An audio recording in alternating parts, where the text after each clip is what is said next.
Hey, the brother told me the other day, he said, hey, if y'all play this at a high holy day, you guaranteed to make the people dance like Dave. Okay. I said, oh yeah.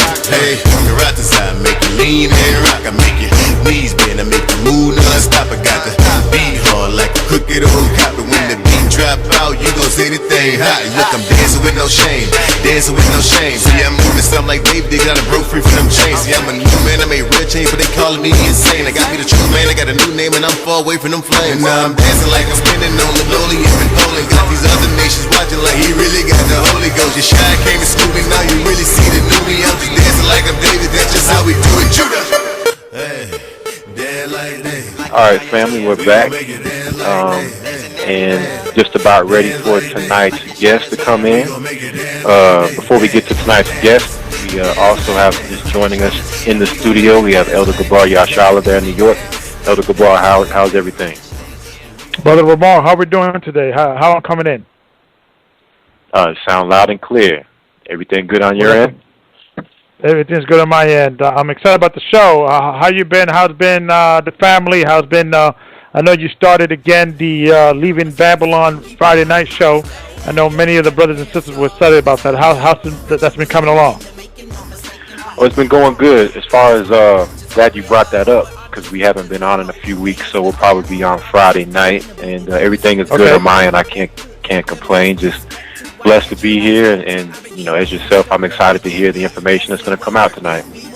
You know, it was quite interesting in regards of I know today we're taking a different spin. You know, kind of lying back in with the documentary that came out. You know, I believe last year, The Pattern of Evidence, with I think Tim Mahoney, and then one of his guys, David Rohl, which was one of the experts that he interviewed in regards to this information. And so I'm very excited about his information, what he's bringing out, what's the latest on that, what has been the pushback. Is there been any pushback? Have they kind of welcomed him with open arms within, the historian community, or what's been, the latest with this information? So, I'm excited to see what he needs to say about this.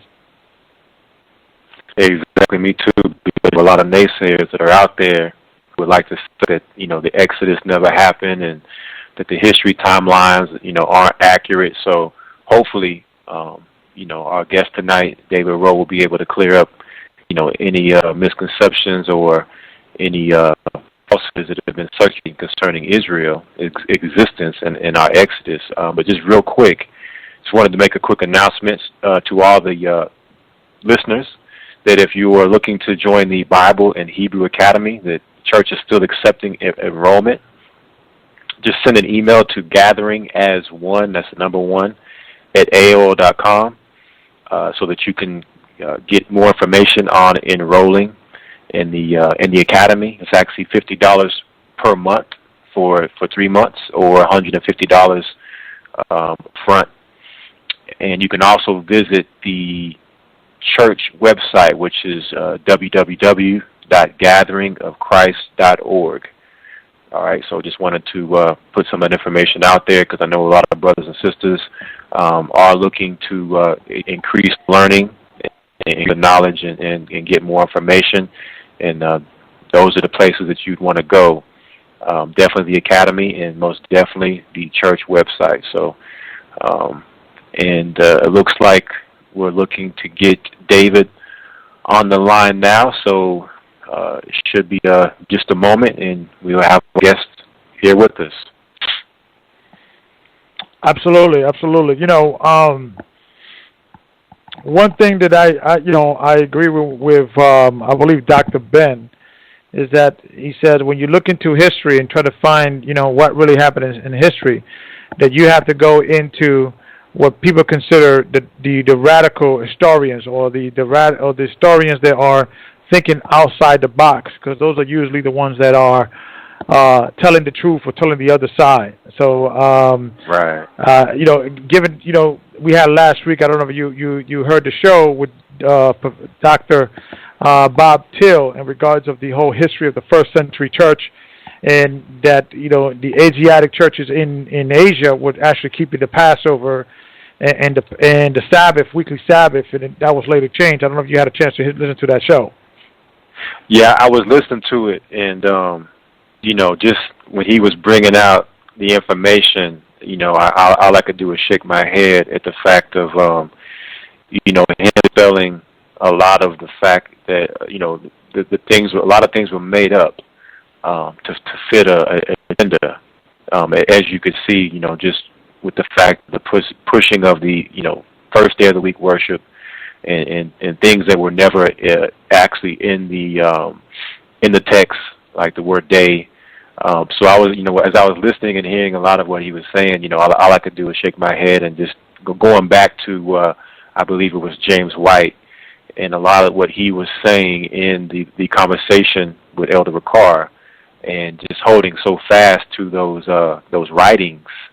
It's just amazing how people would just, put all their faith in those things versus what the scripture actually says itself. So it was definitely interesting, and hopefully tonight's guest can kind of continue that theme that we're discussing when it comes to biblical truths versus falsehoods. And we actually have the guest, I believe he's ready to come on, so let's go ahead and, without further ado, go ahead and bring him in.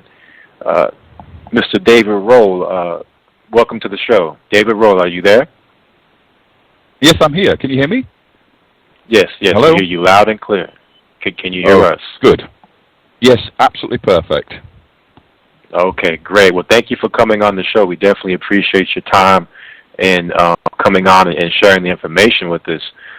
If you could just give our listeners, for those maybe not familiar with you and your work, just a brief introduction and bio as far as who you are and what you're working on. Sure. Well, first of all, as you can probably tell by the accent, I'm an English Egyptologist. So although I was born in Britain, I actually live in Spain now, so I'm actually calling from Spain. I started life studying ancient Egypt when I was quite young, actually, at the age of about 7, and I went to Egypt for the first time at the age of 9. So I've been immersed in the subject of Egyptology in the ancient world since I was a child. But then I went on to university to study Egyptology professionally, and I became an academic at University College London. I got degrees in ancient history and Egyptology, Levantine archaeology, Bronze Age Greek archaeology and Cretan archaeology, and Anatolian archaeology. So I covered the whole of the far side of the Mediterranean, effectively, the Levantine region from Egypt all the way around to Greece, the whole of that region. And I came up with a PhD thesis which was involved in trying to sort out the timeline of the ancient world, specifically concentrating on the Egyptian timeline, Egyptian chronology. And by studying that, I discovered, to my satisfaction at least, that it would appear that scholars over the last 2 centuries or so have compiled a timeline which is inaccurate. It's overextended by around 3 centuries, the result of which is we've ended up in a situation where the Egyptian timeline and Egyptian history doesn't match at all well with the biblical timeline and biblical events. So the end result of that is that scholars have been arguing basically the Bible stories are all fictional, they're not real history, because they have no connection to the very famous Egyptian timeline and all those famous pharaohs. And so if you don't have any evidence coming out of Egypt for the biblical stories, then people, scholars, especially secular scholars around the Middle East who study the Middle East, basically turn around and say the Bible is a myth. Right, and that's great that you've been researching that information, because you have so many naysayers out there who, and it seems like there's almost been an agenda to distort the timeline and distort the truth to discredit the Bible. So for this church, and I'm sure for a lot of Bible-believing Christians that are out there, are definitely seeking this information that can actually show a more accurate timeline and chronology to support the fact that the Bible is real and that the people of Israel actually did exist.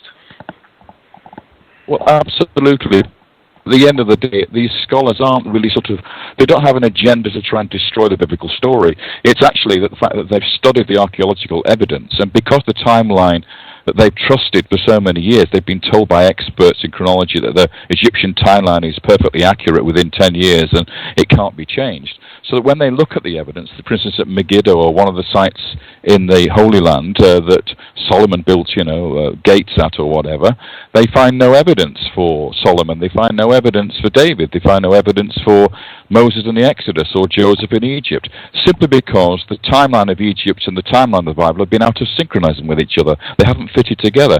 So it's not that they've got an agenda so much as they're looking at it at a very superficial level. They believe the chronology is right, and then when they look for the evidence of the Bible, they don't find any. So then they dismiss the Bible as fiction. So it's a bit of a circular argument, to be honest, but it's a natural thing for an archaeologist to do. If he doesn't find evidence for the Bible, he dismisses it. Right.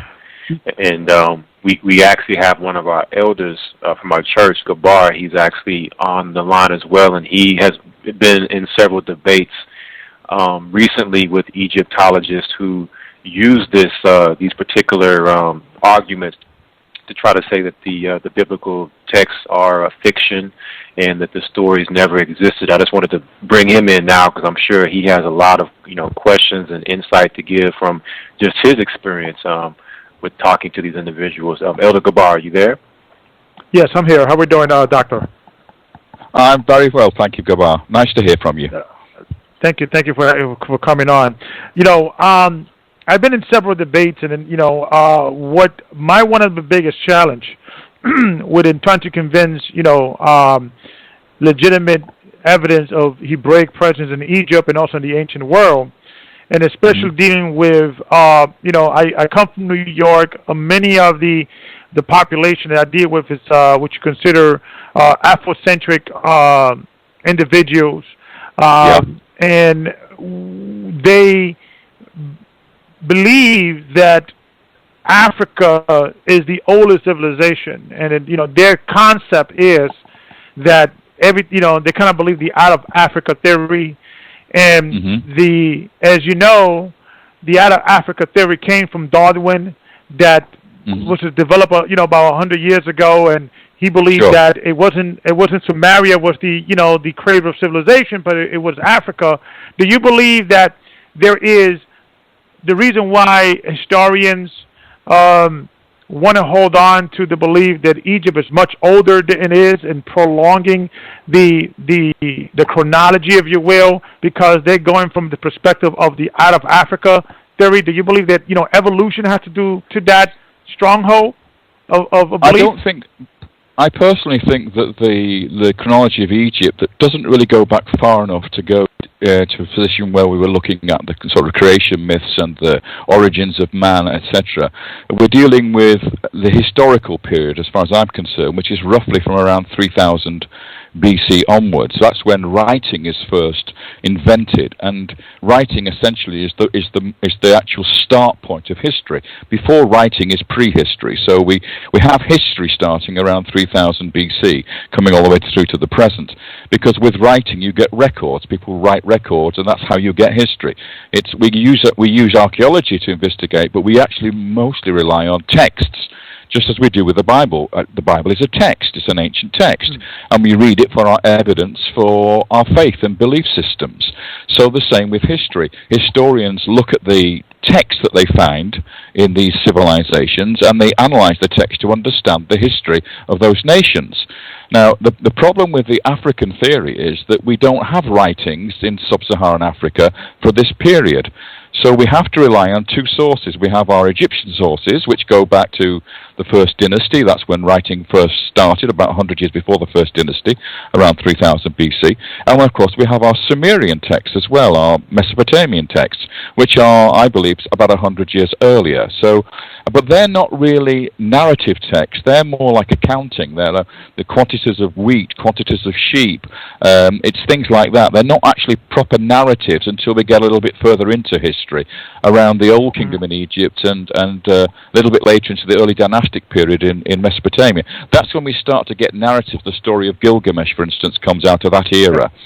So we can't really look back to the early parts of Genesis in terms of the biblical story, either in Egypt or in Mesopotamia, in fact.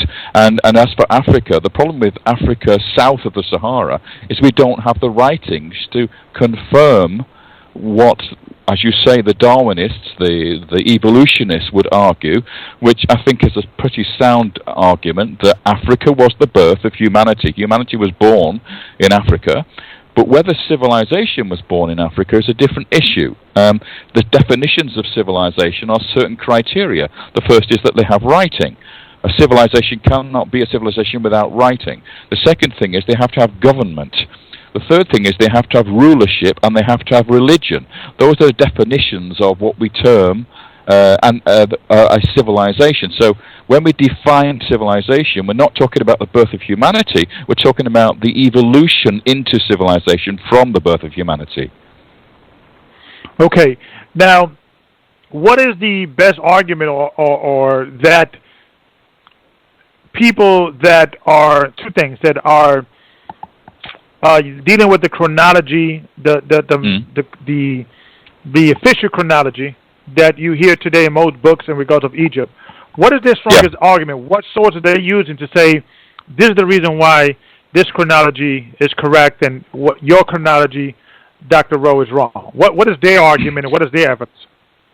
It's a very interesting irony, which I think you're going to appreciate here, because the starting point is the Bible. Believe it or not. Way back in about the 1820s, the decipherer of hieroglyphs, Champollion, went to Egypt, and he, having just deciphered the hieroglyphs, and was looking for inscriptions that confirmed the biblical stories.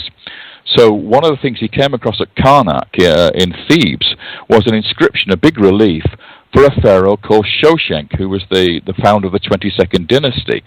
And he realized by looking at the inscription that it was actually a conquest narrative. It was an itinerary, if you like, of various conquered peoples and places in the Levant, in what we would call the Holy Land today, Palestine, Syro-Palestine, in that area. And he found a name of a place which he called Yuda HaMalkuth. He read it as Yuda HaMalkuth, which he read understood to be Judah the kingdom. But in fact, we now know today the name actually reads Yad Hamelech, which means hand of the king. But in that one instance, he then equated Judah the kingdom and this pharaoh called Shoshenq with the very famous narrative in the Bible, in Kings and Chronicles, where a pharaoh called Shishak came up to Jerusalem and confiscated and plundered the Temple of Solomon and took all the treasures out of there and out of the palace and took him back to Egypt. That's the famous story that you see in Indiana Jones and the Raiders of the Lost Ark, where the Ark of the Covenant goes to Tanis and the Well of the Soul. So this is a very famous story in the Bible. And he thought that key synchronism was a lock-on. He said, oh, Shoshenq must be Shishak, and therefore we'll use the biblical date for the sacking of the Temple of Solomon 5 years after Solomon's death in the 5th year of King Rehoboam, which the Bible works out at 925 BC, and we'll make that the last year of King Shoshenq. So Shoshenq's dates are fixed in the Egyptian timeline from 945 BC to 925 BC, and that is how Egyptian chronology was fixed using the Bible. But then what happens is they then look further back in time to the time of Ramesses, the great pharaoh who supposedly is the pharaoh of the Exodus, and then they look around for evidence of the Israelites in Egypt at that time, or they look for the conquest of Jericho at that time, and they find absolutely no evidence. There was no Jericho in the time of Ramesses II or slightly later, and there were no Israelites in Egypt in the time of Ramesses II. So what they do is they then say the Bible's a myth. So what they're doing is they're actually taking a biblical date, giving it to Egypt, and then using Egyptian chronology to dismiss the Bible as fiction. It's a total circular argument. Okay.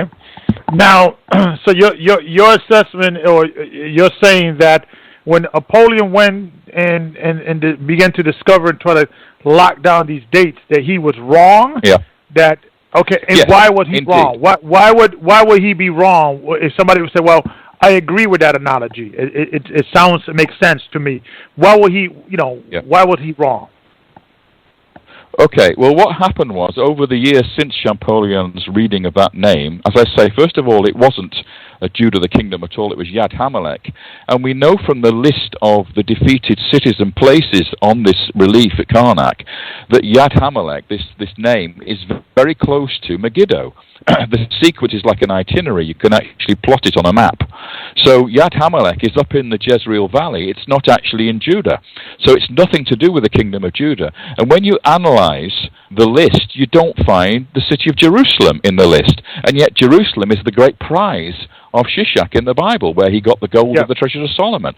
So it doesn't make any sense. The third thing, the really important thing, is Shoshenq, the Libyan king of Egypt, the 22nd dynasty pharaoh of Egypt, he went up and invaded and campaigned all around the kingdom of Israel, the northern kingdom. He went up into the Jezreel Valley. That's the area he was campaigning in, whereas Shishak in the Bible, his ally was the northern kingdom of Israel, and his enemy was the kingdom of Judah, Rehoboam's kingdom. And yet, Shoshenq, his complainant list completely avoids the kingdom of Judah. He doesn't go anywhere near it.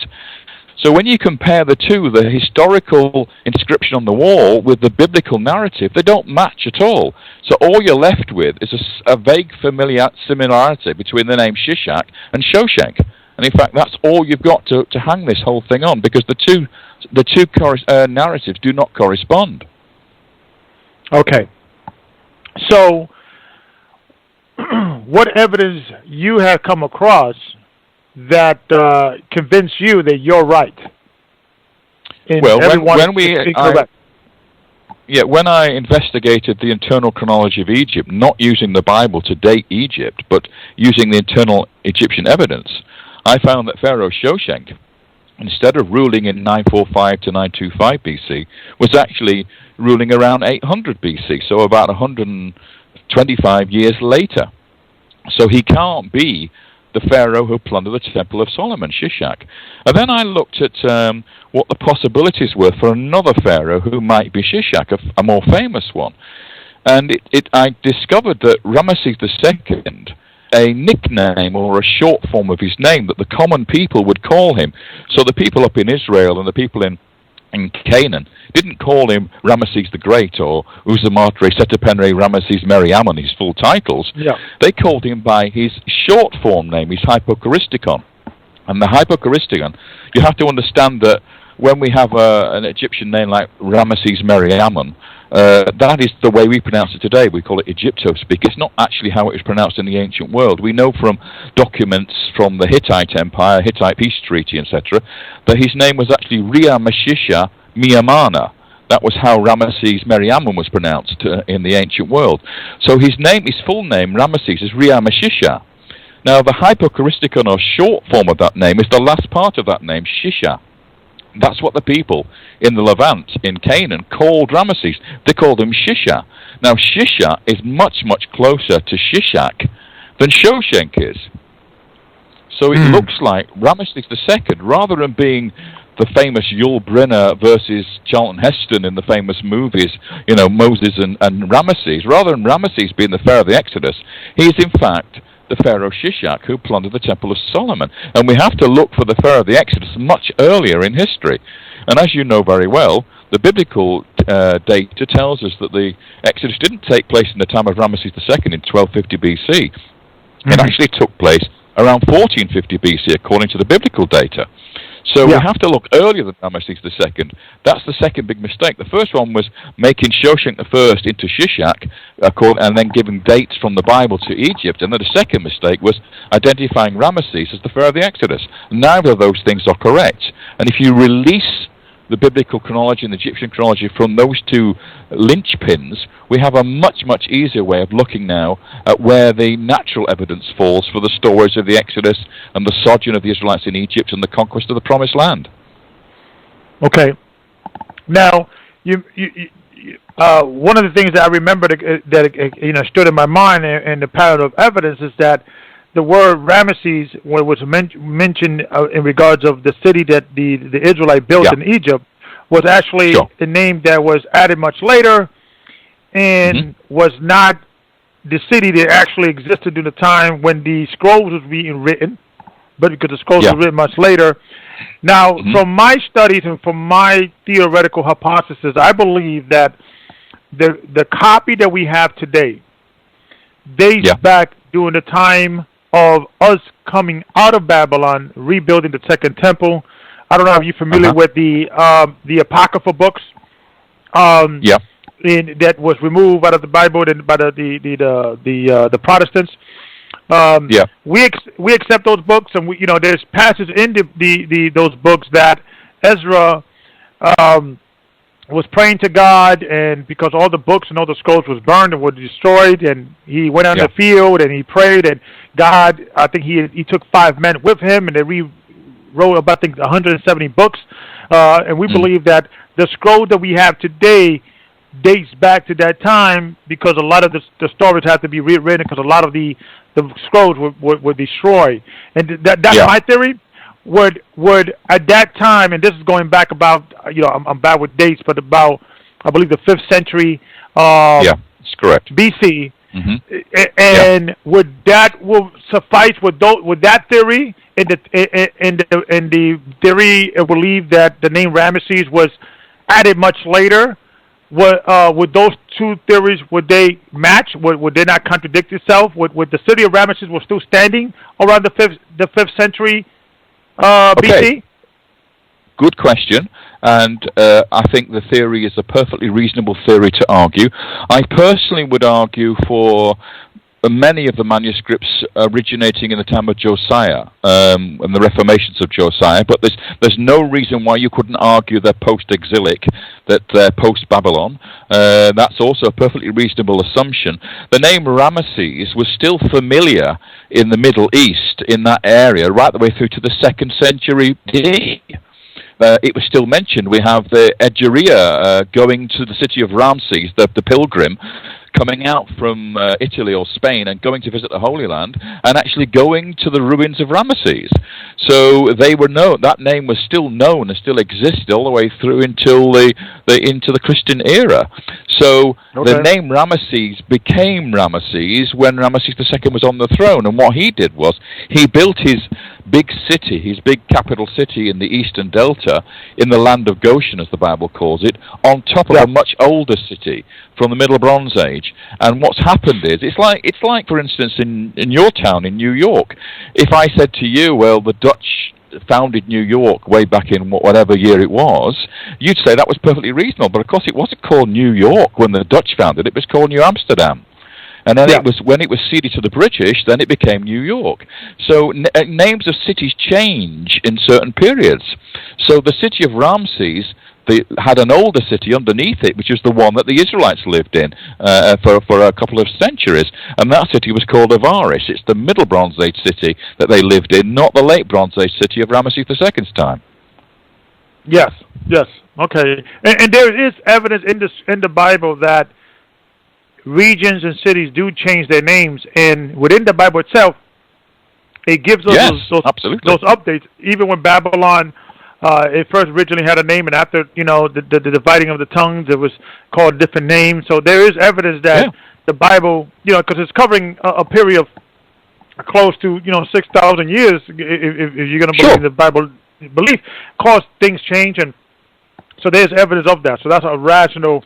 Absolutely. You have Laish becomes Dan, Kiriath Sefer becomes Hebron. They have different names at different periods. Even Jerusalem, although it was still in existence, was called the Jebus before David conquered the city. So names change, and places are still in the same location, but names change. That's what happens. You have that also with places like Stalingrad no longer exists. 50 years ago, there was a city called Stalingrad, and now it no longer exists. It's not called Stalingrad anymore. It's called St. Petersburg. And it used to be called St. Petersburg before the Soviet Union. So this happens all the time. Okay. And I believe, real quick, just to chime in real quick, Elder Gabriel, I believe the term that's used for that when that happens is called anachronism. Yes, there is lots of anachronisms in history, and one of the great issues as a historian that we have to deal with is how to resolve anachronisms, how to explain them. And there's another term we use to call it, which is anomalies. We have a number of anomalies in the archaeology. One of the great anomalies that we've had, which is one of the principal reasons why scholars dismiss the Bible as a work of fiction, is because of Jericho. Because the walls of Jericho fell down hundreds of years before the time of Ramesses II. And so if Joshua came and conquered a city called Jericho, so in the time of Ramesses II, there wasn't a city to conquer. And so then the big question is, well, if there was no Jericho to conquer, was there ever a conquest? Was there ever a Joshua? And if there was not a Joshua, maybe there was never a Moses and Exodus. That's how the logic of the argument continues. Right. Now, I'm a big believer that everything is driven by either money, agenda, politics, religious belief. So, with your argument after the part of the pattern of evidence, and I know you're doing some work, and I know you got several books on the subject matter. What has been the feedback? People are looking at this as you being the new golden boy of history, or there's been pushback? Well, that's very interesting. I started research into this revised chronology, what we call the new chronology, back in the 1970s. And I've been working on it for decades and decades. I first brought it to the world's attention in the 1990s when I wrote a book called The Test of Time, which came out in America as Pharaohs and Kings, and there was a TV series about it as well that was seen all over the world. And that caused such a rumpus within academia because it was just too radical for them to contemplate. Here they were, these professors who'd been teaching and explaining away the reason why there was no biblical synchronisms with Egypt and why there was no archaeological evidence for the Exodus and the conquest. They'd spent their entire lives writing books and explaining away these problems, and up I come along and start rocking the boat and say, well, hang on a minute, you've just got your timeline wrong. And if you get your timeline right, then the biblical story proves to be historical and real and genuine, and they just couldn't take it. There were two things that they couldn't stand. The idea of that the Egyptian chronology was wrong, that was one thing, and the second thing is don't mess with the Bible. If you put those two things together, you get sort of TNT. It's like a massive explosion of anger and resentment because somebody's come along and changed these two precepts that people have believed for the last 50 to 100 years have been the way they've always been, and I'm trying to change it. So there was a huge resistance from academia, not so much amongst the young academics, the PhD students, but more sort of like the traditional, professors and doctors in the universities and the various departments. But since then, over the period of the last sort of 20-odd years, things have started to mellow a little bit. It was Professor Max Planck who once said that a new idea, once it's introduced, is always rejected by the establishment. And then over a period of time, a new generation will grow up familiar with the idea, and then it will become accepted. And that's really what's happening now. So I've just done a major tour of the UK, lecture tour, and I've had these people who used to reject the theory completely out of hand coming along and saying, we actually think you're right now, David. So they've had time to absorb it and understand the impact of it, and they see the benefits of it now. So it just takes time. These things don't happen overnight. Okay. Now, I'm going to ask you a question. I want to ask you a follow-up question, but I want to first ask you, sure. With this question. How should I lay this out? Okay, the first question would be, what is your religious background? Because many people will say you are a Christian zealous, or you're really, what is your belief, background? Because, and there's a reason why I'm asking that question. I guess we could start. Are you consider yourself a Gnostic? Are you consider yourself atheist? What is your view on God? Okay. Well, I was raised as a Catholic when I was a kid. Okay, but what happens with a lot of Catholics, I became lapsed when I went into my teenage years, and I didn't really think about religion all the way through my teenage years and up through my early manhood. And there are a lot of people in this world like me, as you probably know, and I would regard myself as an agnostic. I actually because I was a Catholic and I went into an English state school, which was Church of England. I mean, you know, the way it's run in England is you have state schools, and they have assemblies, and they have hymns, and they have religious instruction, you know, for 1 hour or 2 hours a week. And because I was a Catholic boy when I went to that school, I was actually not allowed to attend assembly or to go to the religious instruction classes, the religious education classes. So were the Jewish boys and the Muslim boys. They weren't allowed to attend Bible study. So we sat out in the corridor while the kids were actually having their Bible study in their classes. So actually, it was actually the depriving of my knowledge of the Bible which got me fascinated in it. So I wanted to know everything that was in that book. I wanted to study it, but not from a religious point of view, but from a historical point of view, because I saw it as an ancient document. I saw it as the story of the people and their relationship with their God. And you can take the miraculous out of the Bible and still see a people there, a story, a pattern of evidence of people living in Egypt, of leaving, becoming slaves, of leaving Egypt to conquering the Promised Land, and then becoming a monarchy. And you can see those are historical elements. And I took those historical elements and I tried to find that pattern in the archaeological evidence and in the historical records. So I've become, I would say, an agnostic. I'm certainly not an atheist in any stretch of the imagination. And I hope people understand what the word agnostic means. It simply means not knowing. In other words, I'm on a journey, on a road that I haven't completed yet. Many people of faith feel they have completed their road, but I'm still on that journey. I'm still in the process of discovery, and I still have many questions that I have to ask myself. So I think that, faith has to come hand in hand with reason. You can't have faith on its own. You have to have faith and reason. As Paul said, as Jesus said, you have to have reason to go with faith.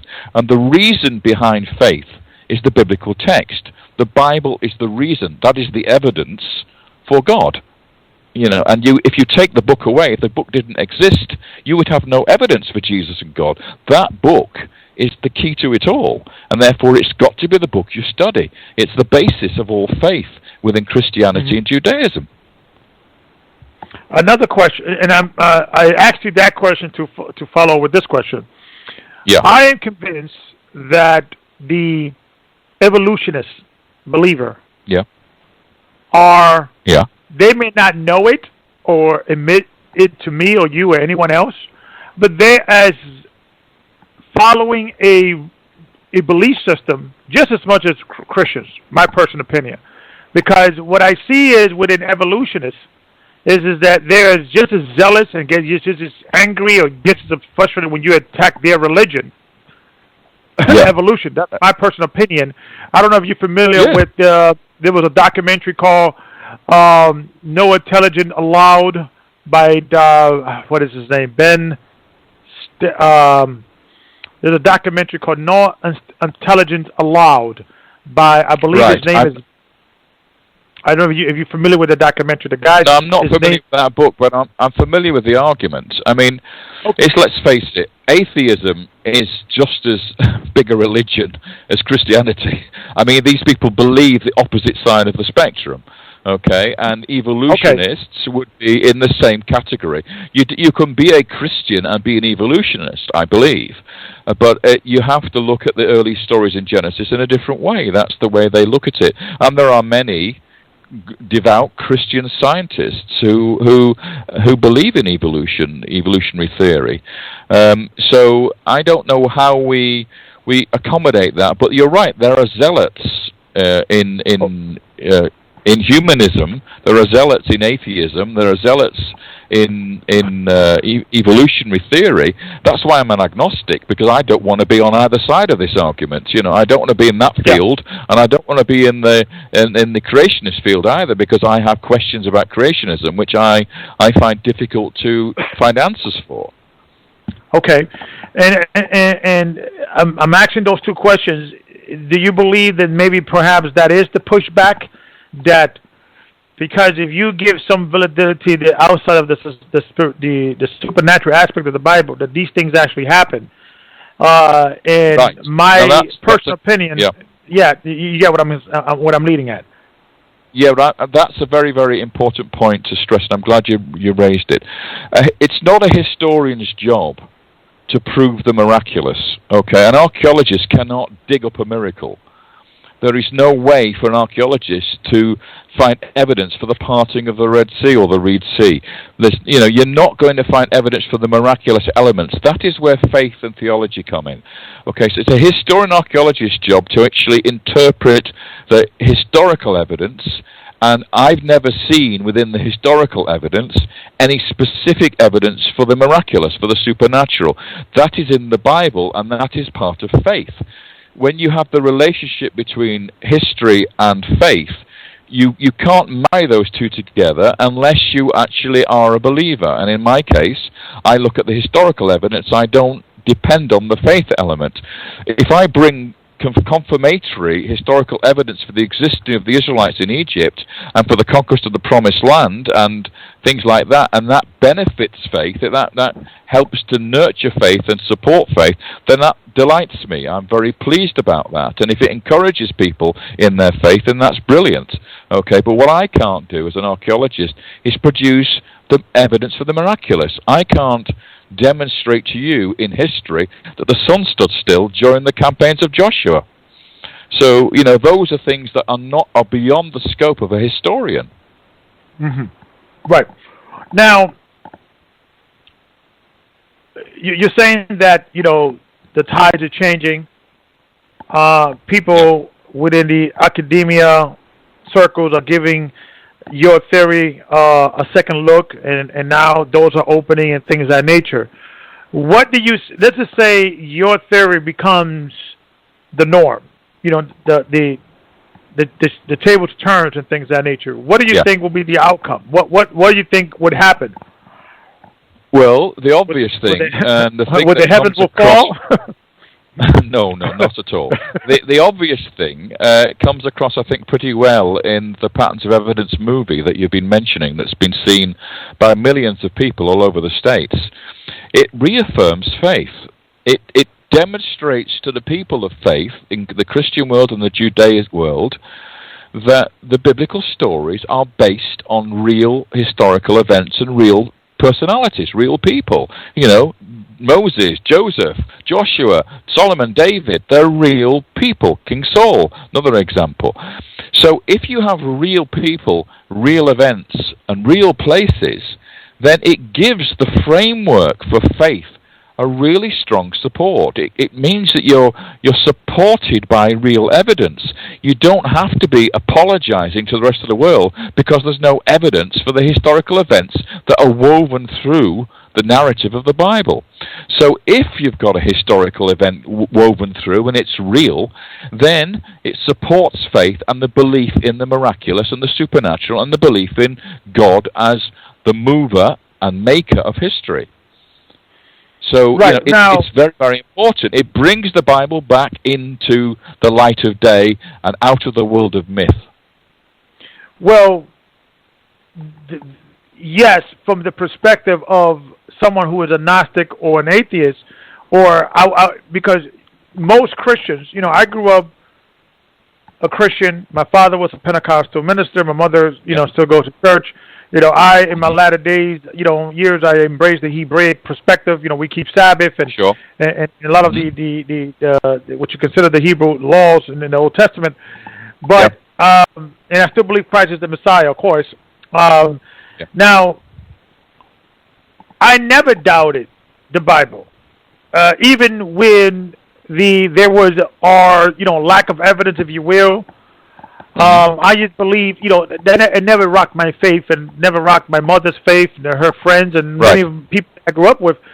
And clearly, it's going to be a victory for Christians, of course, to say, we told you so, it's based on real history. But what would you think it would change in academia? What would think if your analogy or your theory becomes more accepting and becomes more the norm? What do you think on outside of the Christian circles? What do you think will happen within the academian circle? I guess that was the question. Let me ask you the question. Are you an evangelical Christian? Do you want to bring the faith to other people who are non-believers?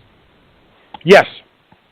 Okay, if that is your mission, and that's what Yeshua, Jesus, sent those apostles out to do, was to convert the rest of humanity, and if that is the mission of Christianity, if you can then convince people that the reason is there as well as the faith, that the reason is the evidence, and the evidence is there for these events, that there really was an Exodus, there really was a sojourn of Israelites in Egypt, there really was a slavery of the Israelites in Egypt, there really was a conquest of Jericho and the Promised Land, there really was a David and a Solomon.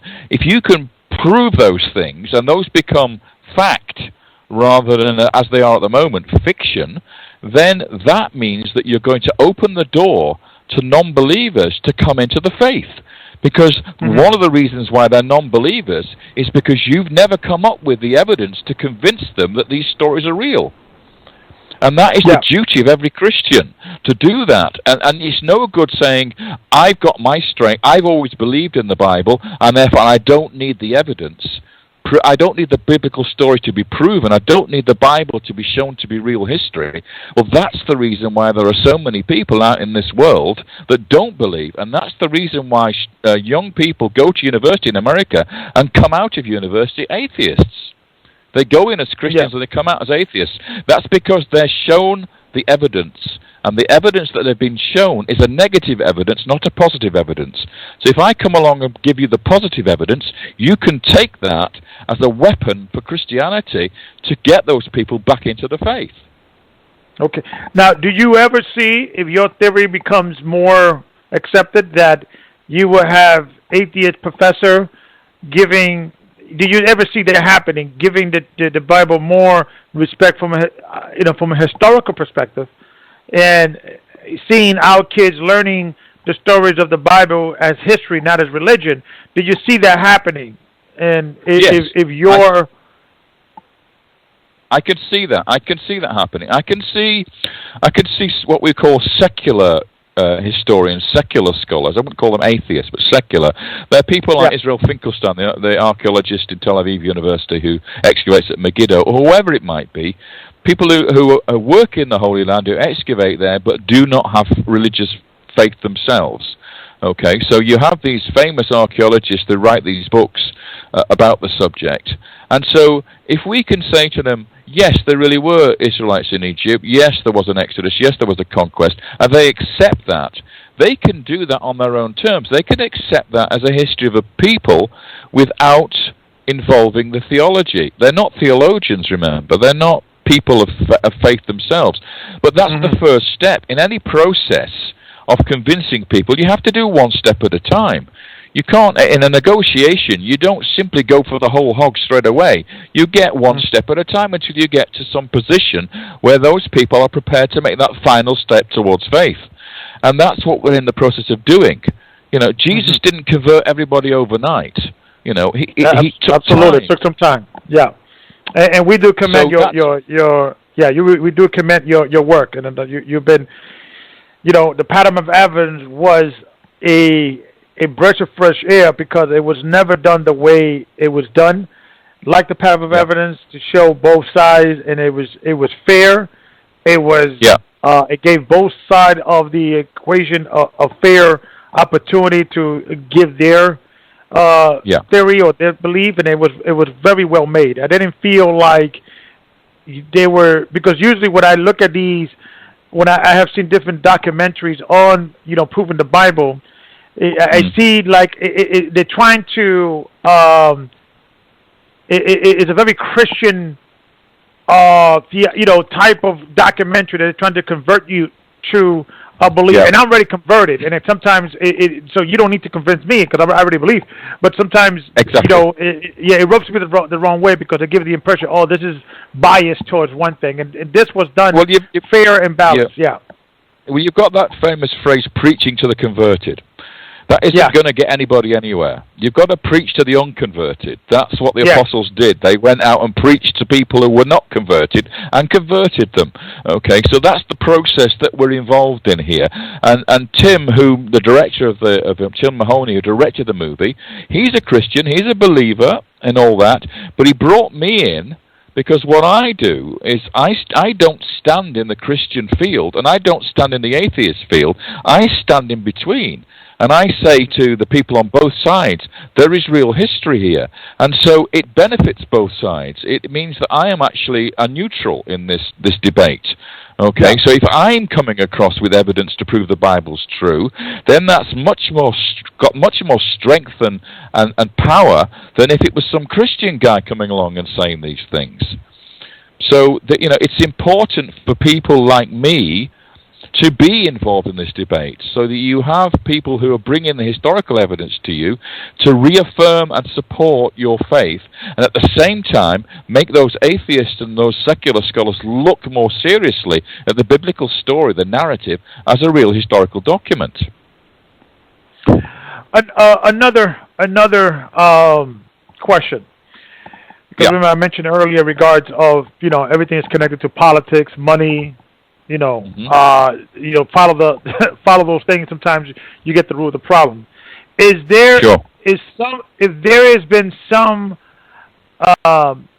talk in regards accepting that the Hebrew Israelites were in Egypt, because if you had Israelite pharaohs or visors in high position, and they were crucial in the development of many things of Egypt and sciences and development, would that somehow would give credit to outsiders, and would that play any political outcome or tension within anybody who's claiming to be an Israelite or a Jewish person or descendant of the tribes of Israel, say, well, we did this. This was me, not you Egyptians. Is there any political resistance because that it may change the political historical landscape? Well, there are two key individuals in the biblical stories that are what we would call part Egyptian and part Israelite. The first one is Joseph, who married an Egyptian and became the number one man in the land after the Pharaoh. He ran the country. He saved Egypt from a terrible famine. And he was the great administrator. He was the brilliant genius who came to Egypt and became the vizier. And of course the other person is Moses, who was a prince of Egypt. He actually was adopted into the royal family. So you have these two key individuals who bring something to the Israelite nation. In the case of Moses, he brings these slaves to nationhood. You have a rabble of slaves who have been slaves for a couple of centuries in Egypt. They've forgotten all about their God. They've forgotten about their culture, their ancestry. They don't know who Abraham is. They know nothing of the early Genesis stories. And Moses comes along and he literally teaches them through the book of Genesis their heritage, their nationhood, and he turns them into a nation at the mountain of God in Sinai. That was his greatest moment. He did that. He created a nation out of a bunch of slaves. And that is why it's so important. Passover is so important to Judaism, because that was the moment when Israel became a nation and not a bunch of individuals. With Joseph, something quite remarkable happened. He actually ran the country of Egypt and was responsible for picking who the pharaohs were. He was the one who ran everything. He was the one who invented the alphabet, the Hebrew alphabet, out using Egyptian hieroglyphs and then converting those hieroglyphs into letters in the Hebrew language, which became Proto-Sinaitic and then became Proto-Hebrew. And that was what the early Bible stories were written in. The scrolls were written in that early Proto-Hebrew.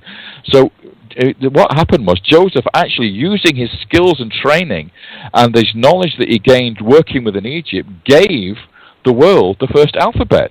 And that alphabet is the one that we use today, because it came through to Phoenician, from Phoenician to Greek, and from Greek into our modern alphabet. So we got our alphabet from Joseph, brilliant man as he was, creating an alphabet out of the Egyptian hieroglyphs. Now, let me ask you another controversial question. Yeah. Well, let me first give you our stand as a church in regards of these type of subjects, and then I'm going to ask you the question. We believe that the tribes of Israel, they did exist. They were real, and everything that was mentioned in the Bible in regards to the tribe of Israel being spread into the four corners of the world, and forgetting their identity, serving slavery in every kingdom, and eventually calling those laws to mind, and then coming back to their God and returning back to their land will be fulfilled. We believe that the Jews or the tribes of Israel, the true authentic bloodline of the tribes of Israel, are people that will be considered today African Americans that came, in particular, from the Ivory Coast, the people that the Igbos in Nigeria, the Lamba, the Shanti, and we also believe that those people are majority, not all, but the majority come from the southern tribe, and the northern tribe that was scattered into by the Assyrian Empire and was removed. During the time of in the book of 2 Kings, the 17th chapter, and then there was other people replaced there. They eventually end themselves in India, went further towards Japan, and kind of spread it to those regions and end up in the Americas. So we do believe that there is presence, Hebraic lineage within the Native American stock. The indigenous people of North and Central America, they're known today as, Hispanic or Puerto Rican, Dominicans, Haitian, Native Americans, and things of that nature. So we believe that those things are this is what we believe. So we believe that the people of color in America are the lost tribe of the house of Israel. Now, exclusively the lost tribe of Israel, or part of it? Are you exclusively? We believe, we're doing more research on other groups, because there are still groups in Japan, there's still groups in India, there's still groups, so we are doing more research on that. But we do not believe the Jewish people today, they are in Israel, are true descendants of the biblical Hebrews. They are more a product of conversion to the Khazarian history in conversion. I don't know if you're familiar with those big books in that history, and I know there's two sides to every story, but we believe that the European Jews today are more a product of conversion. Now, okay, but go ahead. Go on. I was just going to say, you mentioned the Lemba of northern South Africa, northeast South Africa, and Zimbabwe, and that area. Now, as you know, the DNA results from the Lemba, taken from the Lemba, they circumcise their children, their boys, and they do Passover. They celebrate Passover, okay? And they are typical black African features.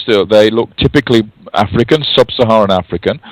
And when the DNA was tested for them, they turned out to be Levites. They turned out to be the priestly clan.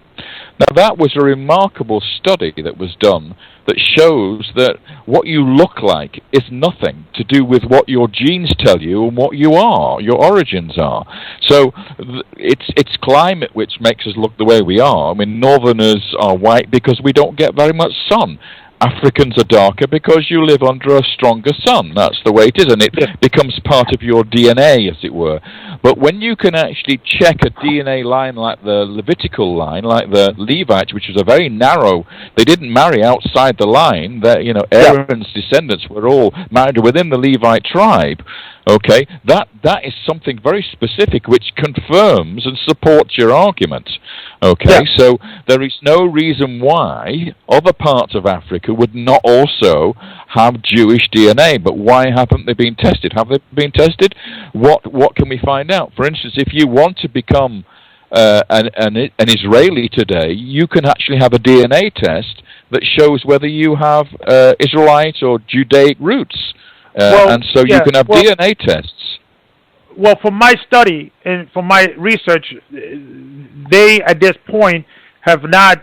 That's not from my study, and then maybe they updated. But last time I checked, is that all you have to prove that you are a Jewish citizen, you have to show that your family, somebody within your father, and especially your mother, have kept Hebrew traditions for I think 3 generations, and then once that gets checked out, then you become a citizen. That the DNA, because the DNA at this point they haven't mastered the science sufficient enough to actually say, yeah, you actually are Hebrew. No, you're not a Hebrew, because there's been many Jewish people that have gotten DNA and they have not have Hebraic DNA. A lot of them, especially the Jews in Poland and Russia and things of that nature, they're more associated with, non-Jewish or ancestry. Now, the DNA, the Shemitic DNA, only proves that somebody in your family was Asiatic. As you know, there were many Asiatic families outside of the tribes of Israel. So that also raises other questions that you could have. You will have to kind of combine all the DNA in the world, and if we say, okay, if this guy is not a Jew, doesn't claim to be a Jew, there's evidence that his ancestry doesn't come from Jews, and he has Shemitic DNA, does not prove that he's a Jew. It only proves that somebody in his family could have been or somebody of the Shemitic lineage. Yeah, exactly. I mean, that's the problem with Semitic peoples, of which the Judaic peoples or the Jews were part of that larger group, including the Arabs, let's face it. But that's why the Levites are so crucial, because they're a narrow DNA strain, and therefore when you find the lemba matching that very, very specific DNA strand, then that is fantastic proof for your argument, isn't it? How they became where they are and became what they were, but they are from the Levite tribe. There's no doubt about that. So it's much more difficult to prove that somebody is of the Jewish descent because they have Semitic DNA, because Semitic DNA is the entire Middle East. You might as well look at the whole area, not just the Judaism, part of it. Well, one thing I would correct you on, I think it's very important to emphasize this. You refer to Hebrews, okay? Hebrews is a term that was used as a pejorative by all the enemies of Egypt. Pharaoh, the Philistines they never refer to themselves as Hebrews, okay? Because the word Hebrew basically means wanderer. It means somebody who's stateless, who has no position in society. They always refer to themselves as Israelites, not as Hebrews. Okay, Hebrews is a much bigger term. Yeah, you are correct. Would it be a fair assessment when you see in historical evidence different pronunciation of the word Hebrew, like Iberus or Iberus? Well, these are the same people. Would that be the? Yes, indeed. Ibri is or Ibrim is the Hebrew word, the name in the Bible for them in the original Tanakh. In the Egyptian text, they're called Habiru or Apuru. Okay, so when the Canaanites are writing to Egypt in the Amarna period, they refer to them as Habiru, and the Egyptians refer to them as Apuru. These are all the same word as Ibrim or Ibri, okay, which we turn into Hebrew, okay, but it's a much more generic term. It's about people who are not part of city society, who are wanderers, shepherds, nomads, pastoralists. And it includes what the Bible refers to as a mixed multitude who left Egypt. They are the Israelites, who are specifically the people who descended from Israel, Jacob, the sons of Jacob and the tribes. They're the real Israelites. And then the other people that came with them out of Egypt were the mixed multitude. They're the Hebrews. Okay, so when the Philistines refer to Hebrews, it's a pejorative. They're actually dismissing the Israelites in the hill country, their enemy, as sort of like gypsies, people of no significance. So I'd recommend you don't use the term Hebrew, because it's actually a nasty word. It's actually it's like referring to people as gypsies. It's not a pleasant word. Okay, and the real Israelites are the people who are descended out of Jacob. They're still there? Yeah, we're still there. Yes. You are correct. The reason why I will use the word, because I refer to myself as a Hebrew Israelite, and the reason why, because Hebrew is my language, my first language. It dates back from Eber, which is mean to pass over, to cross over. Other people, it's like the word, Niger or nigger. In America, it's a negative term, but there is in Africa. That word in certain regions is called king. It is referred to king. So it all depends. Yeah, it's the same word, but it's just a different. Depending how you use it. But I agree with it totally. Yeah. But culturally speaking, within the Bible, the word Hebrew is a negative word. It's not a positive word, okay? Israelite is the true people of Jacob. They're the ones who are descended from the tribes. And all Jews are purportedly from the tribe of Judah. That's where they come from. The Israelite tribes who were dispersed throughout the rest of the world when the Assyrians conquered Samaria, they are the other tribes. So Jews are specifically the Judaic peoples, the people of Judah, and not the rest. So we have to be very careful with these terminologies. I think it's very important to do that. You're absolutely right. Well, I kind of made a statement in regards to what is our spiritual belief in the church to ask this question and going back into the pushback on what has been the Egyptian pushback. The people that are overseeing the Egyptian,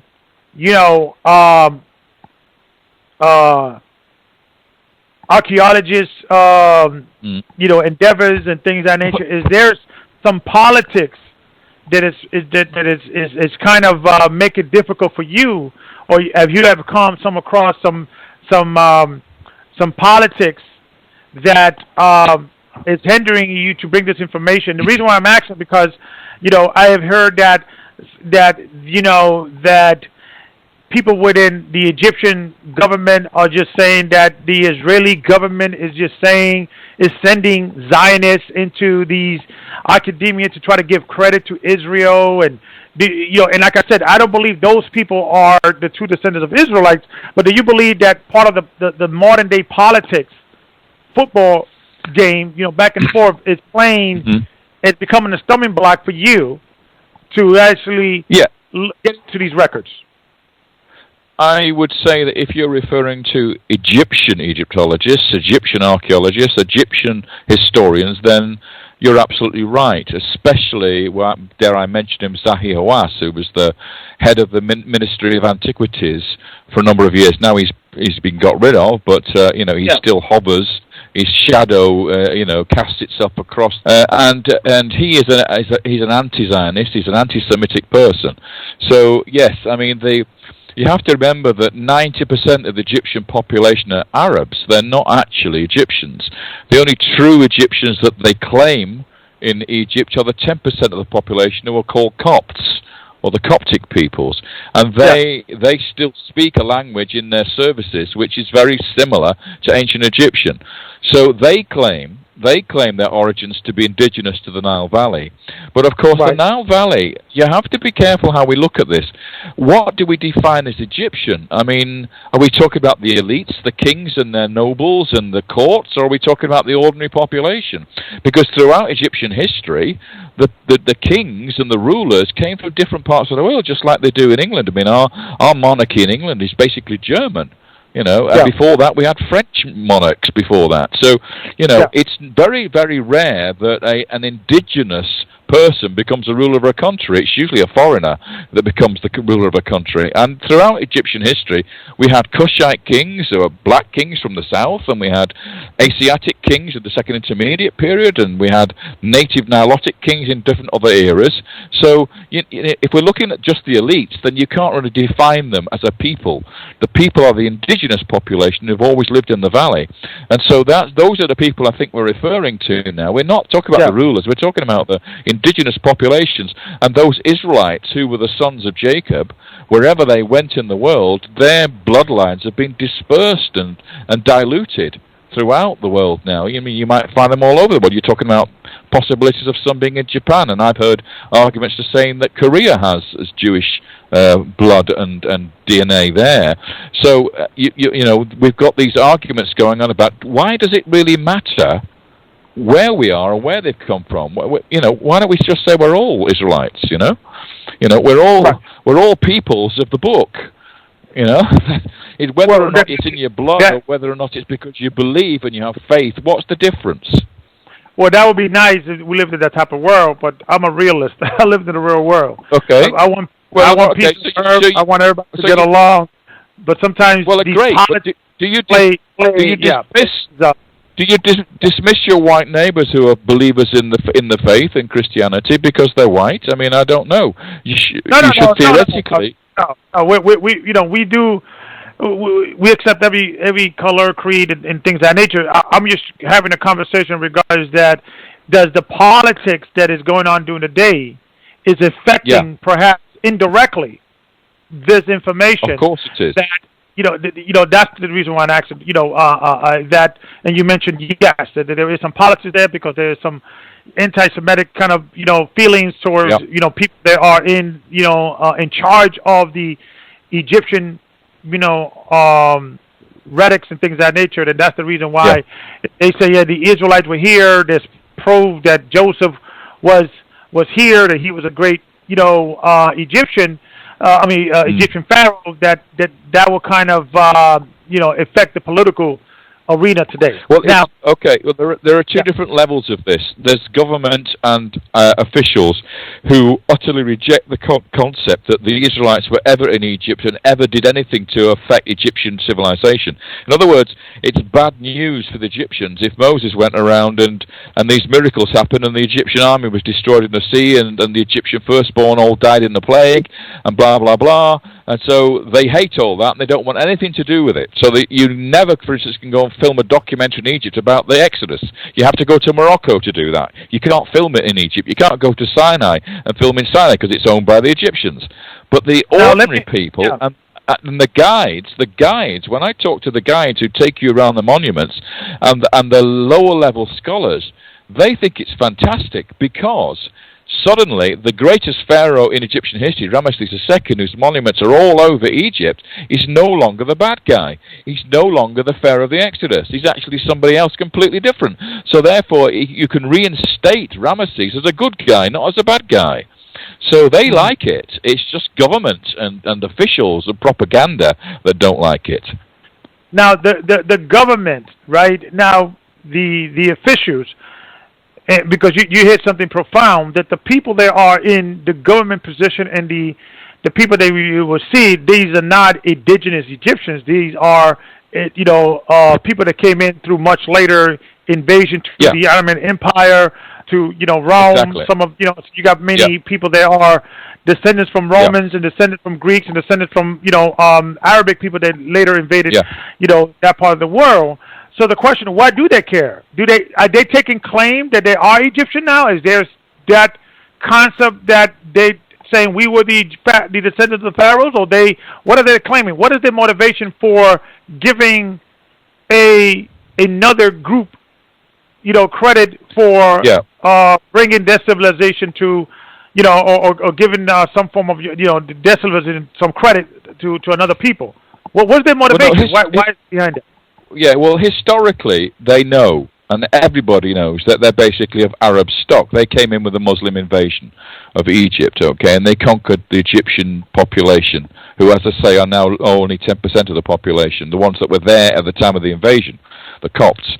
But what they've done is they've borrowed the culture, they've borrowed the civilization, because it's economic for them, it's good money for them to be able to have a wonderful open museum like that, and they could go around and make lots of dollars out of people, and it's the only thing they've got to be proud of, because there's nothing else except sand. What else do they do? They've got these fantastic monuments, they've got this wonderful history, and so they borrow it. But that's just the same as the Brits. The British are the same. I mean, we've had Norman kings. We've been conquered by the Normans, the Anglo-Saxons before that. We are sort of inbreeds. We're all different. The Brits are made up of different nationalities. So are the Americans. You've got Italians. You've got English. You've got Irish. You've got Danish. You've got Black Africans. You've got a huge mix there, and that's what makes the nation of America. No one country in the world can say they're specifically one indigenous population anymore. That's not possible. There's perhaps Japan, maybe to a degree, but the Orient. But when it comes to Europe and America, we're multi-bred. We are multi-different nationalities and peoples anymore. We no longer have that indigenous quality. Yeah. Okay. So since the documentary, since this endeavor, what has there been new developments? What are you working on now? in regards well, of the documentary only came out about the documentary only came out about a year ago now, so that's a bit soon. The history works a lot slower than that. But there are parts of the investigation that I completed many years ago that are intended to be brought into the next movie or the one after that.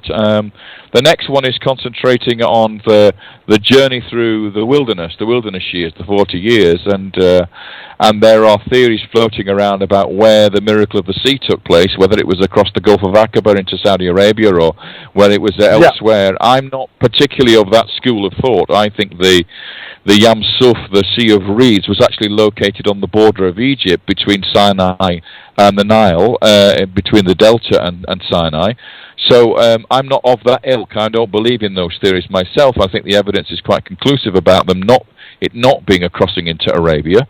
But then we move on into the monarchy period, and we have some very, very strong evidence now for the existence of Saul and David and Solomon, which will be part of movie 3 when we get round to doing movie 3, because there we are into real history then. We're into the period where we have documentation, we have archaeology, we have wonderful sites like Megiddo and Beit Shan and Lachish and Jerusalem, when we can actually use the evidence from all those places.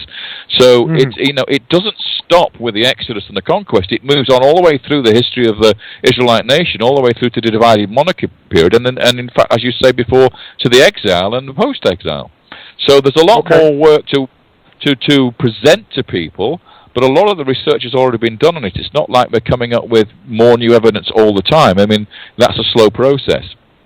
It's just basically bringing to light the evidence that's been there for many years and kind of giving it a fair break to be presented to the masses, basically. It's looking at the archaeological evidence from a new perspective with new spectacles, basically. Okay. Now you mentioned that you believe that the Israelite passed over the Sea of Reeds. Now we did research because this has been I want to say maybe 9-8 years that we changed our belief maybe in regards of that, because I used to believe that the wilderness was in kind of in the tongue of Egypt, the tongue, that different tongue, and then you mean Sinai. Yeah. Right, and I saw some documentary, and I looked at some evidence that there is some evidence in Saudi Arabia that there's like a gate closed off. There's an area that I know there were some Christians that snuck in a few years back in the 90s. I don't know if you're familiar with that. And they took some pictures. They kind of, and I know there was a guy that went under the water and took some pictures because the Saudi Arabians did not allow to take out anything out the water, but they allowed them to take some pictures. And there were some things that looked like, Egyptian vessels or Egyptian chariots and things of that nature. And that kind of, we actually believe, and also when you go into in the Bible, I think Galatians 4. That mentions that the wilderness is Arabia, and so we looked at the different things. We're kind of convinced that the wilderness could have been that. So I understand all that, but it's a big subject here, and I'll try to cover some of the points you've mentioned there. The first thing you have to understand is that the Sinai Peninsula that you refer to as the tongue wasn't part of Egypt in the ancient world. It only became part of Egypt after the Ottoman Empire collapsed, okay? So it was never a part of Egypt. All the classical writers, all the historians from the ancient world refer to Sinai as being in Arabia, okay? Arabia does not begin with Saudi Arabia. It begins at the border of Egypt between Sinai and the Egyptian Delta. That's where the ancient world of Arabia started in ancient times. It wasn't in Saudi Arabia, which is what you hear in some of these books. The second thing is that Ron Wyatt's theory about the Arabian Mountain of God and the crossing the Gulf of Aqaba is a load of BS. It really is. There's absolutely nothing come out in terms of real evidence that any scholar can check. If you look at the underwater material that you're talking about, the Gulf of Aqaba between Nuweiba and the Saudi Arabian Peninsula, that is table coral that you're seeing there that they think looks like axles and wheels. Okay. The depth of that so-called what is that again? I'm sorry, I didn't catch it. What is that exactly? You mentioned Table and table coral, why? Table coral grows in the Red Sea, in the Gulf of Aqaba. It's like a long stem and then it has a flat top. That's why it's called table coral. And it looks like an upturned chariot axle with a wheel sticking up at the top. Okay, and you see this classic shot of this coral thing that they say looked like a chariot wheel and an axle. Well, in fact, there's no evidence that's come out of there at all.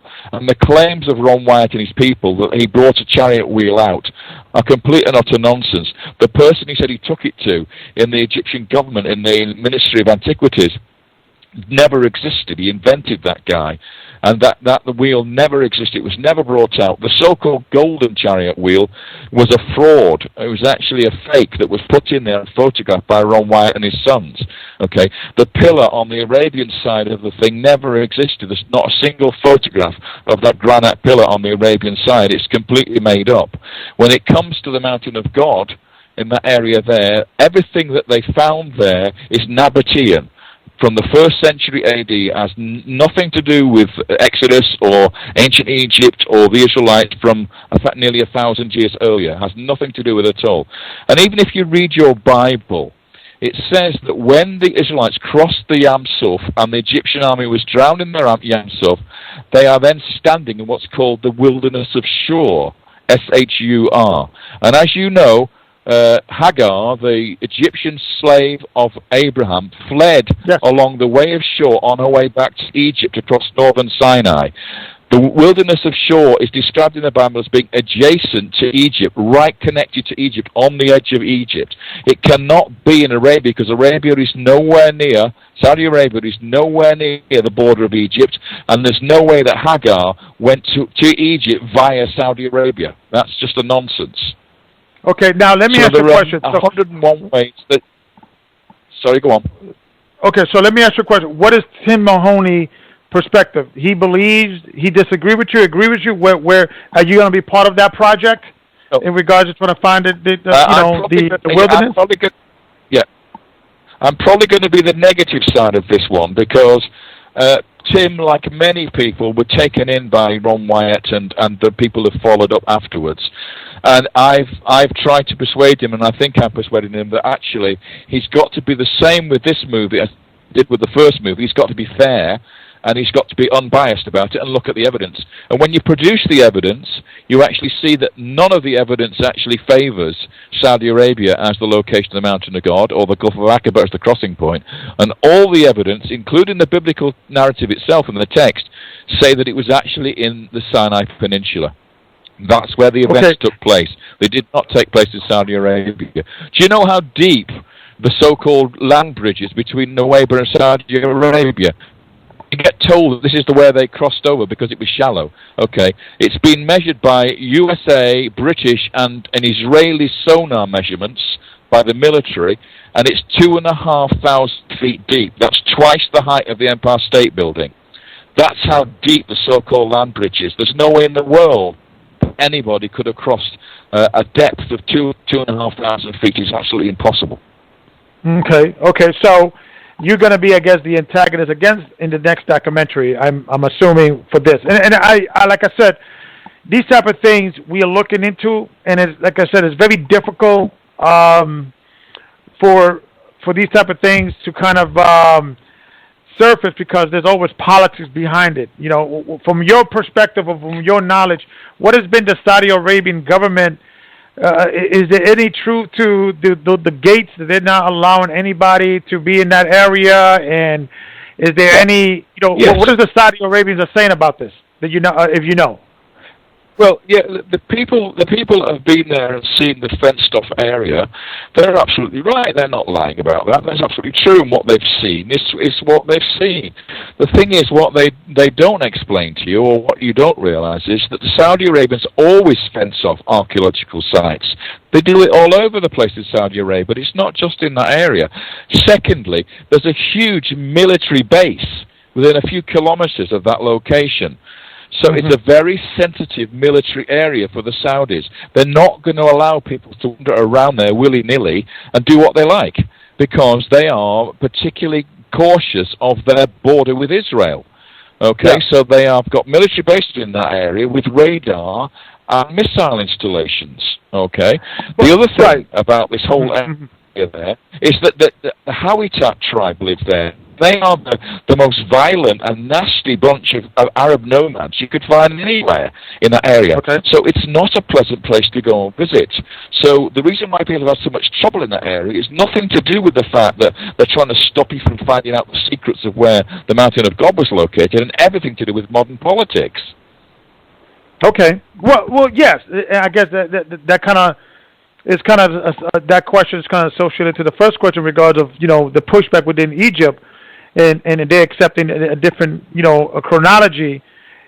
I guess with the Saudi Arabian government, they have their reasons. They have nothing to do probably with the Bible or anything like that, but it has more, to do with just the modern day politics, political game that exists. But that, yes, it's that, and it's also the fact that it makes a good story for those people who've come away with no evidence. Oh, we've not got any evidence because it was confiscated from us. We haven't got the pictures of all these things because they were taken off us. We can't go back there and do it again because we're not allowed to. And all those things, they might have got themselves into difficulty and everything, but the simple fact is, ask yourself, where is one single piece of evidence that's been brought out for scholars to study that confirms this theory? Where is it? That's the way any theory is done, is you put it up to peer review and you get it examined by independent scholars who determine whether or not these things are real. Well, the only thing I could say to that is this, is that if we're going to go from the perspective that, yes, the children of Israel were in the wilderness for 40 years, what evidence would exist, if any, of nomadic people in an area for 40 years?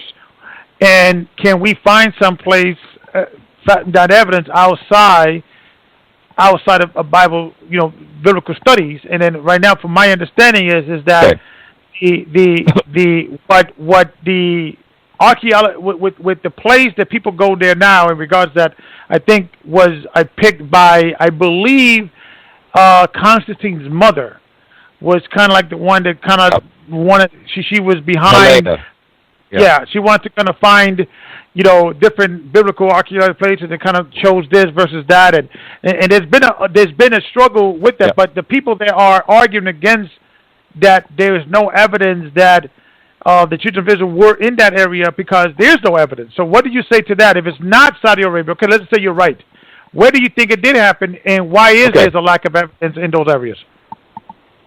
Okay, so when people that you're talking about go to St. Catherine's Monastery and go to Southern Sinai, and they spend half an afternoon there, and they come away and say to you, oh, this is nothing like the story in the Bible, there's no evidence there.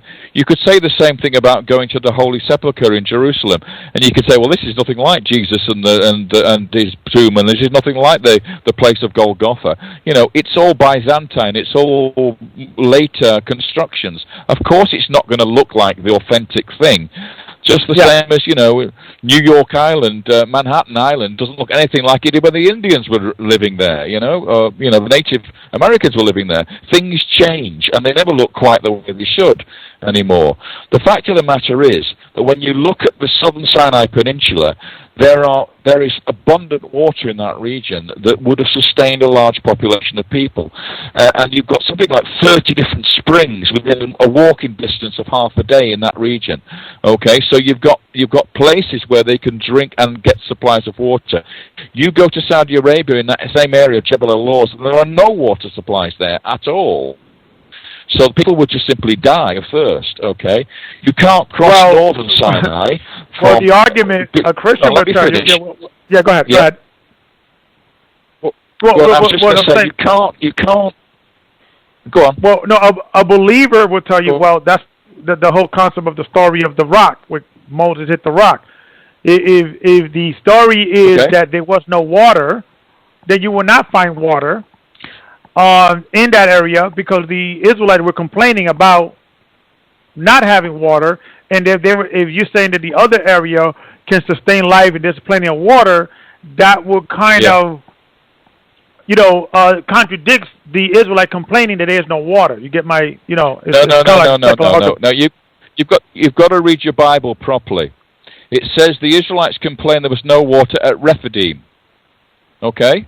And then so Moses you're saying it was a region. Okay. No. They had no water at Rephidim when they fought the Amalekites. And then Moses moved on to Horeb, and then he struck the rock at Horeb, which is not at Rephidim. Okay? So there was no water at Rephidim, and he walked on to Horeb, and he struck the rock with the elders watching, and it gushed water. Okay? That is a different location to Rephidim. It does not say in the Bible that there was no water at Horeb. It says there's no water at Rephidim. You have to read your Bible properly. Okay? Right. So you're saying it was a region. So it was a region that didn't have any water. You're saying so in the area. Rephidim was the last campsite before they arrived at Horeb. Right. Mount Sinai. Okay. And it's a day's walk. It's a day's walk away. So Rephidim is a day's walk away, say 20-odd miles, 20 to 22 miles away, towards where Horeb was and where he struck the rock. Okay. So you have to look at the practicality of it. It doesn't say anywhere in the Bible that once Moses struck the rock, that when the Israelites left, the water dried up. It doesn't say that. Okay. So the waters could still exist there, and then I'm not relying on the miraculous to demonstrate it. What I'm saying is, logistically speaking, if you have a population of people moving out into the desert, they follow the water routes. They do not follow the dry routes where there is no water, because they die if they do that. Okay, so the logical way to go... Yeah, and also, let me ask you another question.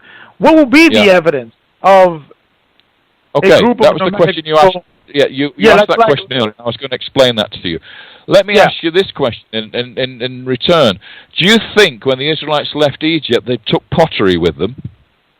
Do you think they carried heavy jars of water around with them? Or do you think they used skins, animal skins, as water retainers? Yeah, well, they borrowed from the Egyptians. They took a lot from the Egyptians, so I'm assuming they took a lot with them. Do you think they would have carried pottery for 40 years in the desert? Do you understand the implications of heavy pottery being lugged around full of water? They take animal skins. They have animal skins when they take water. They don't use pottery. They have no way to have furnaces to actually make new pottery in the desert because they have no clay. Okay? They have no means of making pottery in the desert. They are nomadic peoples. They don't use pottery. The main evidence you have for peoples in the ancient world in archaeology is pottery. If they don't have pottery, you don't find them in the ground. You don't, when you go into Saudi Arabia or into Sinai, you don't find evidence for the nomadic peoples for the last 2,000-3,000 years. You have no evidence there. They move from one campsite to another, and they disappear. There's no evidence for them. There's no buildings. There's no structures. There's no pottery. There's no stratigraphy. So you're not going to find that sort of evidence.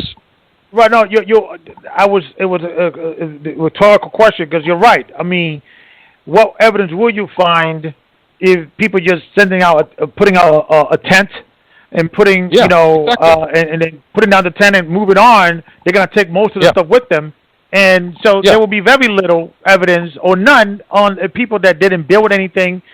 Everything was built by tent, and they were nomadic. So you will not find an infrastructure that were actually say that they were here outside if they would actually be building like a physical temple. Like, you know, the Solomon Temple kind of situation. So you're right. Correct. I see both sides of the argument. Yeah. The only thing you would find would be bones, okay? Remains of deceased people who die on the journey. And you can't determine from bones what culture they are. Well, maybe not, because historically, from my understanding, that the Jews traditionally, when they would take the bones with them. So they could have been a situation, traditionally the Jews didn't bury, at least what I know, what I study, that when they used to take the Jews, put the Israelites in a cave. Once the body decomposed, they'll wrap the bones, put them like in a box, kind of situation, and kind of take their bones, their remains with them of their families. Maybe that even because that was a cultural thing. Like I said, I could be wrong, but that's Judaism. That's Judaism. That's later Judaism. That if you remember right in the story, every single person of fighting age died in the desert except for Caleb and Joshua, because they were told that they would not enter the promised land. So therefore, how many thousands of bodies would they have to lug around, bones would they have to lug around? Come on, let's be realistic about this. A lot of bones, you're right. No way is that going to happen. So there will be a lot of bones. They put them in the sand, they bury them in the sand, and that's what they do. Okay? If you're a patriarch, yes, you get put into a cave like Machpelah. That's different. You're a tribal chieftain, a leader, then that's very different. Joseph's body was taken out of Egypt and carried. It was mummified, remember, in the Egyptian way. It was carried all the way through the wandering years, and he was reburied in Shechem in northern Israel. So that's a specific case, an individual case. Moses was not carried, his bones were not carried into the promised land. He was buried on Mount Nebo. His brother Aaron, the head of the Levites, he wasn't taken into the promised land. He was buried on Mount Hor. So your argument is wrong. They were buried in the land where they died. They were not taken into Israel.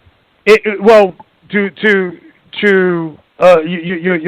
correct, but what I'm saying is that two things. Is there evidence of a large bone population in the areas that you're claiming that, because that may shift the paradigm on where the wilderness is. Has that been discovered, or there's some political blockage that is stopping anybody to kind of continue doing some excavation in those areas as well?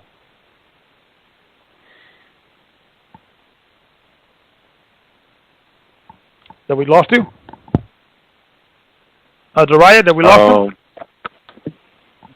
you? Azariah, can you hear us? We lost the gentleman? Yeah, he's still on. Oh, no, yeah, we lost him. Let me try to get him back on, okay? Okay. Thank you. Yeah, it's definitely very interesting dialogue going on. And it's good to have...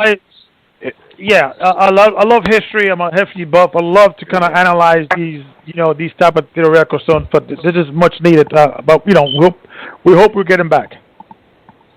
Yeah, I'm back now. Can you hear me? You're back. Yeah.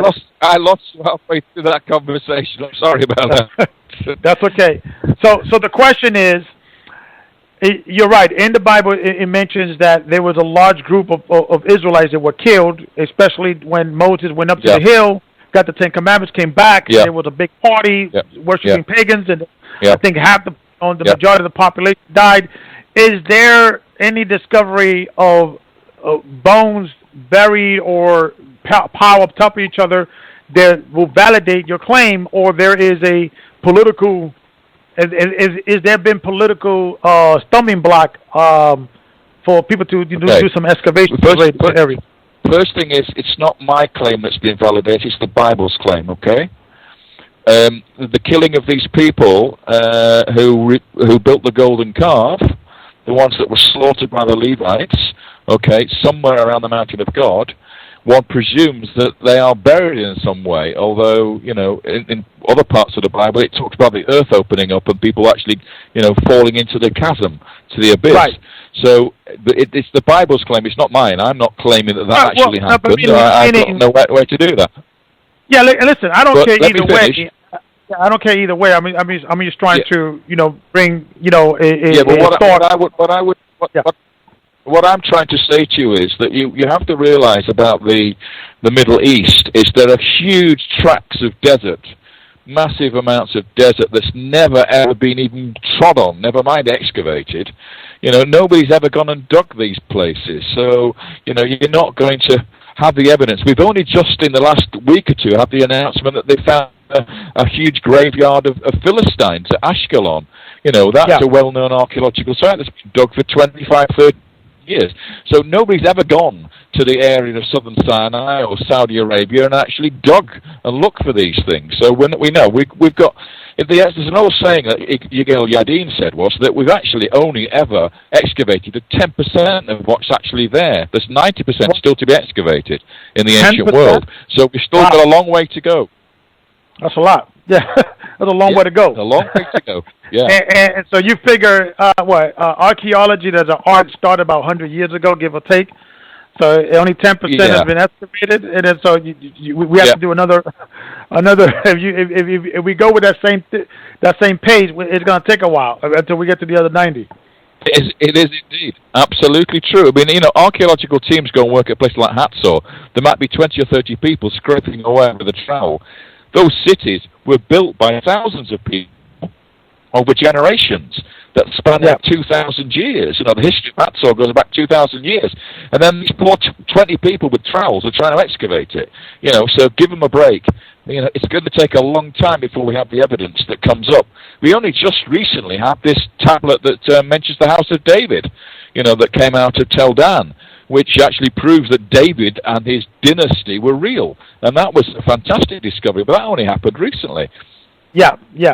That's true. There's still a lot more to excavate. So sure. So okay. So you, I know Tim Mahoney. He's going to be working on trying to find out where is the wilderness if it could be found. Yeah. I know you guys disagree. I'll be standing and watching to see both sides of the equation, and I think that's that would be interesting to see. And I think the next step where you guys are going is actually to see the evidence of the actual kingdom of David and the kingdom of David. I think that's going to be the third movie, or the third documentary. Saul, David, and Solomon. All three kings of the United Monarchy period. Yeah. So what is your stand on Saul, Solomon, David, and Solomon? Do you believe they existed? What time period and what evidence you have across that they actually existed? Yeah, once the timeline is adjusted and resynchronized properly, then we can even identify letters from King Saul written to Pharaoh Akhenaten of the Amarna period. In the British Museum, we've got letters, correspondence from King Saul, and also his son Ishbaal, that actually were written to the pharaohs from Jerusalem, not from Jerusalem, from the hill country, as it were, in that region. And even we have letters from the king of the Jebus in Jerusalem, Abdi-Heber, writing to Pharaoh saying that the Hebrews are at the door, the Habiru are at the doors of Jerusalem, they're about to take the city. And that's David, of course, conquering Jerusalem. We have amazing stuff. We even have letters mentioning Jesse, the son of David, the father of David. And various other people. So we have fantastic stuff. We have the tomb of Pharaoh's daughter, the daughter that married Solomon, that became the Egyptian queen of Solomon. We have all this material. We have a statue of her actually found in Jerusalem along with her tomb. So there is amazing stuff there. Once you've adjusted the timeline and you realize that we're looking at the Solomonic period, the time of Solomon and David, is in the late Bronze Age, not in the impoverished Iron Age. This fantastic kingdom of David and Solomon, this great wealthy kingdom, remember Solomon was a great prince, a merchant prince, is really located in the end of the late Bronze Age, not in the Iron Age, when everything was all impoverished and broken down. That's when you should be looking for Solomon, a great king, in the Bronze Age, the same time as the Trojan War and the great kings of Mycenae, the great kings in Egypt of like Ramesses II. That's the time of Solomon, not some two-bit cow town that everybody describes him as ruling over, in the Iron Age. Now, you mentioned there is evidence, or there's a papyrus in the British Museum of Saul writing or communicating with a pharaoh in Egypt. You mentioned it's not a papyrus. It's a clay tablet. It's not papyrus. They wrote on little tablets. Yeah, they wrote little tablets. So, and I know the Towndale Stela, the David Stela, I'm familiar with that and things I nature. That's a fairly new discovery. Now, so what is the argument out there? Because if all these evidence exists, what they said, they did exist, but they would not. What is the argument? If all these things exist that you mentioned, which I agree with you, they saying what? That these were not great kings, they were, tribal men, or they were smaller than that it was written in the Bible? What is the argument thing is saying? That's exactly, That's exactly what happens when you put David and Solomon and Saul in the Iron Age, because the Iron Age is a very impoverished period in Israel, in the land of Israel. And so, if you look at what the archaeological evidence is produced from that period, you would have to say, as Finkelstein does, that Solomon was nothing more than a local chieftain. He was nothing more than that. He was no bigwig. He wasn't a wealthy king and merchant prince. Whereas if you put him in the late Bronze Age, then if you look at the archaeology of Megiddo and Jerusalem and other places, you have monumental architecture, you have fantastic stonework. At Megiddo, the gateway at Megiddo, you actually find sawn stones, cut stones, in layers 1, 2, 3, and then a layer of cedar beams in the gateway. And that is described in the Bible as to the technique that was used by Solomon's builders. They say that they built with 3 layers of cut stones and a layer of cedar beams. You can go to Megiddo, and in the end, and City 8, the late Bronze Age city, you can find exactly that form of architecture there. So, you know, if you put them in the right location, time-wise, then it all comes alive. And what is the explanation? Because you mentioned these building monuments that have been discovered. What is the explanation that is given for those that believe that the modern chronology is correct, and Solomon and David and Saul could have been just a tribal leader, not as big as the Bible claims? What is the explanation of these monuments being discovered of these, the Bronze Age? Who are they saying these monuments belong to? I guess that's the question. Well, exactly. This is the problem.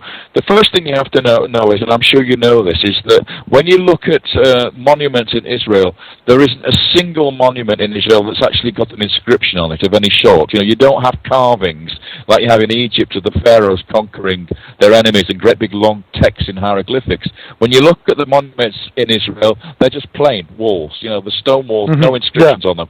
So you can't say who built them, okay? That's the problem.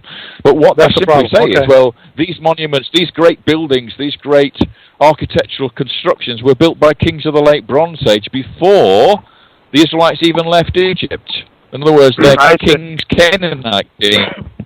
And I'm saying, no, they're not, because we now know that the Israelites left Egypt yonks before that, decades, centuries before that, and actually these are the works of David and Solomon. These are not the works of some king that we don't know of, we've never heard of. These are actually biblical kings who built these monuments.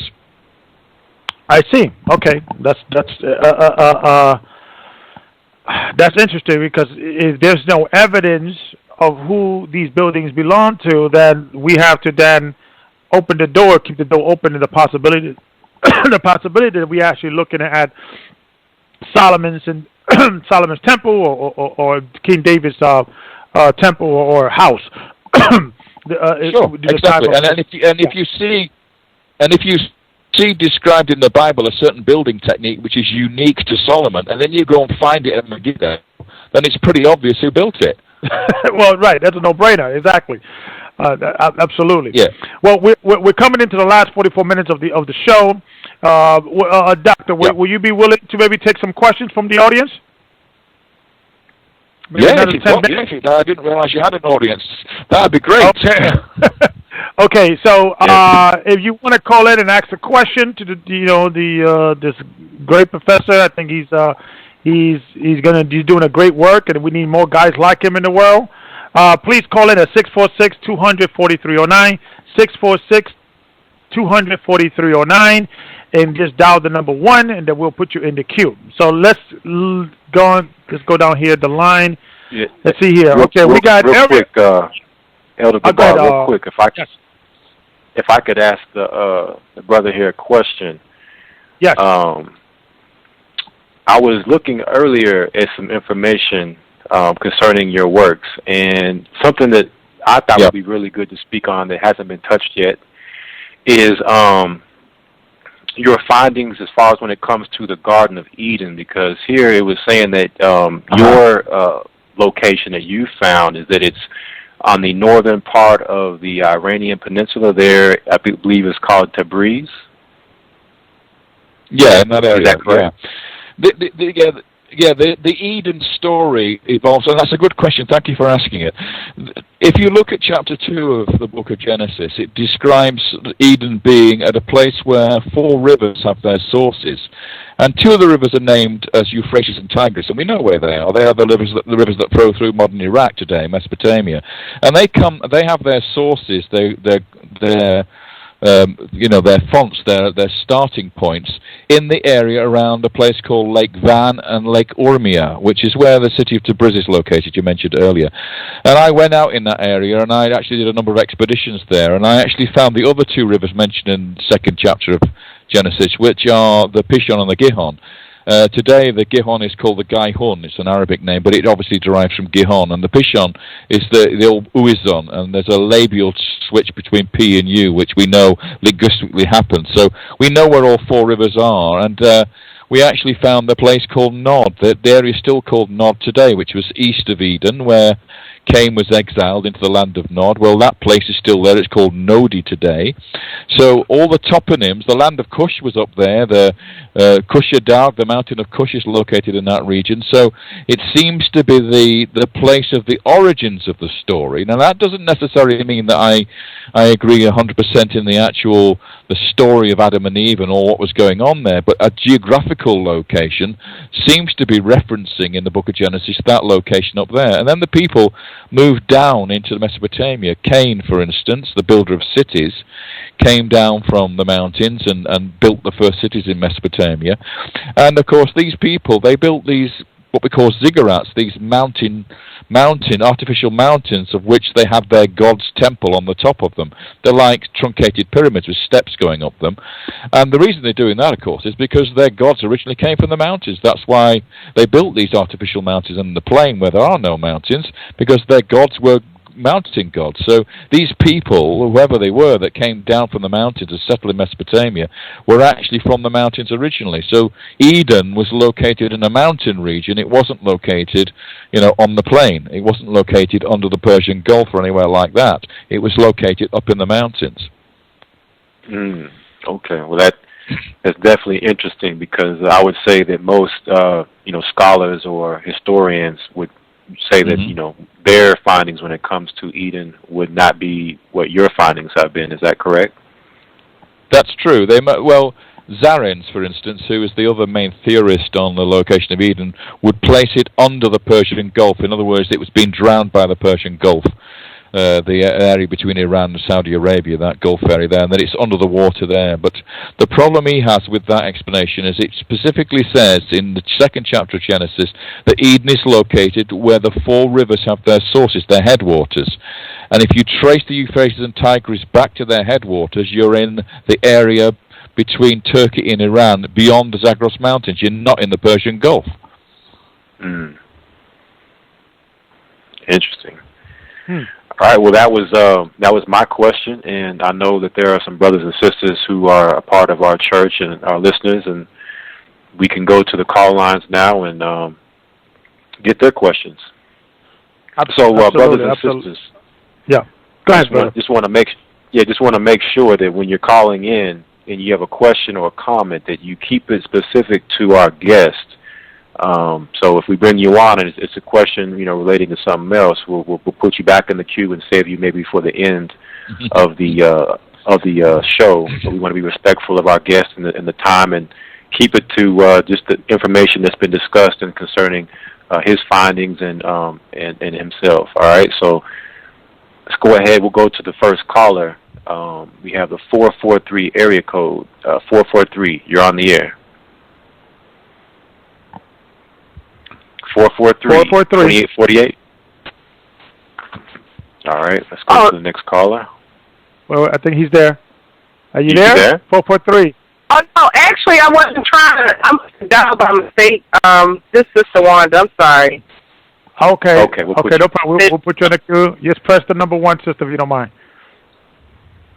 All right, let's go to the let's go to the 240 area code. 2400. You're on the air. 240-6302. Are you there? Yeah, Shalom. Yes. Shalom. Yes. Yeah, greetings to everyone. I want to thank you guys for this show.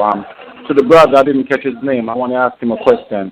I heard him say earlier on that Hebrew was a bad word and we shouldn't use it. So I would like to ask him, what would be the name of the language that the Israelites spoke according to his research? Well, that's a very good question, and I was not referring to the language as such. The language is traditionally called Hebrew.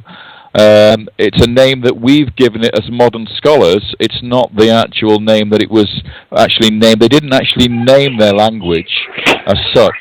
I mean, you could more accurately call it Israelite, if you like, because Hebrew belongs to a large family of West Semitic languages, Northwest Semitic languages, including Ugarit, as opposed to the East Semitic languages of Mesopotamia, like Assyrian and Babylonian. So it is different, and in fact, it's very close to Arabic. Arabic is also a West Semitic language as well. So Semitic is a form of written handwriting, if you like. The Semitic people who speak the Semitic language groups have a form of writing which we call today Hebrew if it's specific to the Hebrews, or we call it Ugaritic if it's specific to the people living in Ugarit, or Arabic if it's in Arabia. So what I'm concerned about is not calling the people Hebrews, because the only people that called the Israelites Hebrews were their enemies, the Philistines and the Egyptians and other people. You will not find in the Bible where they refer to themselves as Hebrews, apart from possibly Abraham is the only one who calls himself a wandering Aramite or a wandering Hebrew. But that he's defining himself on the more wider term. The word Hebrew, as it was mentioned earlier on from Aber, it actually means somebody who travels, who wanders through an area, who comes down from somewhere to somewhere else. In other words, they're pastoralists, they're nomadic peoples who go through and wander through the city-state system that it was involved in the ancient Near East. So they are people who are not attached to any particular state. They're not ruled by any government until the time of the United Monarchy period, where the tribes actually ask for a king, and that, of course, is King Saul. They ask for a king like every other nation. So Hebrews is a generic term for wanderers or people who are stateless, who have no home.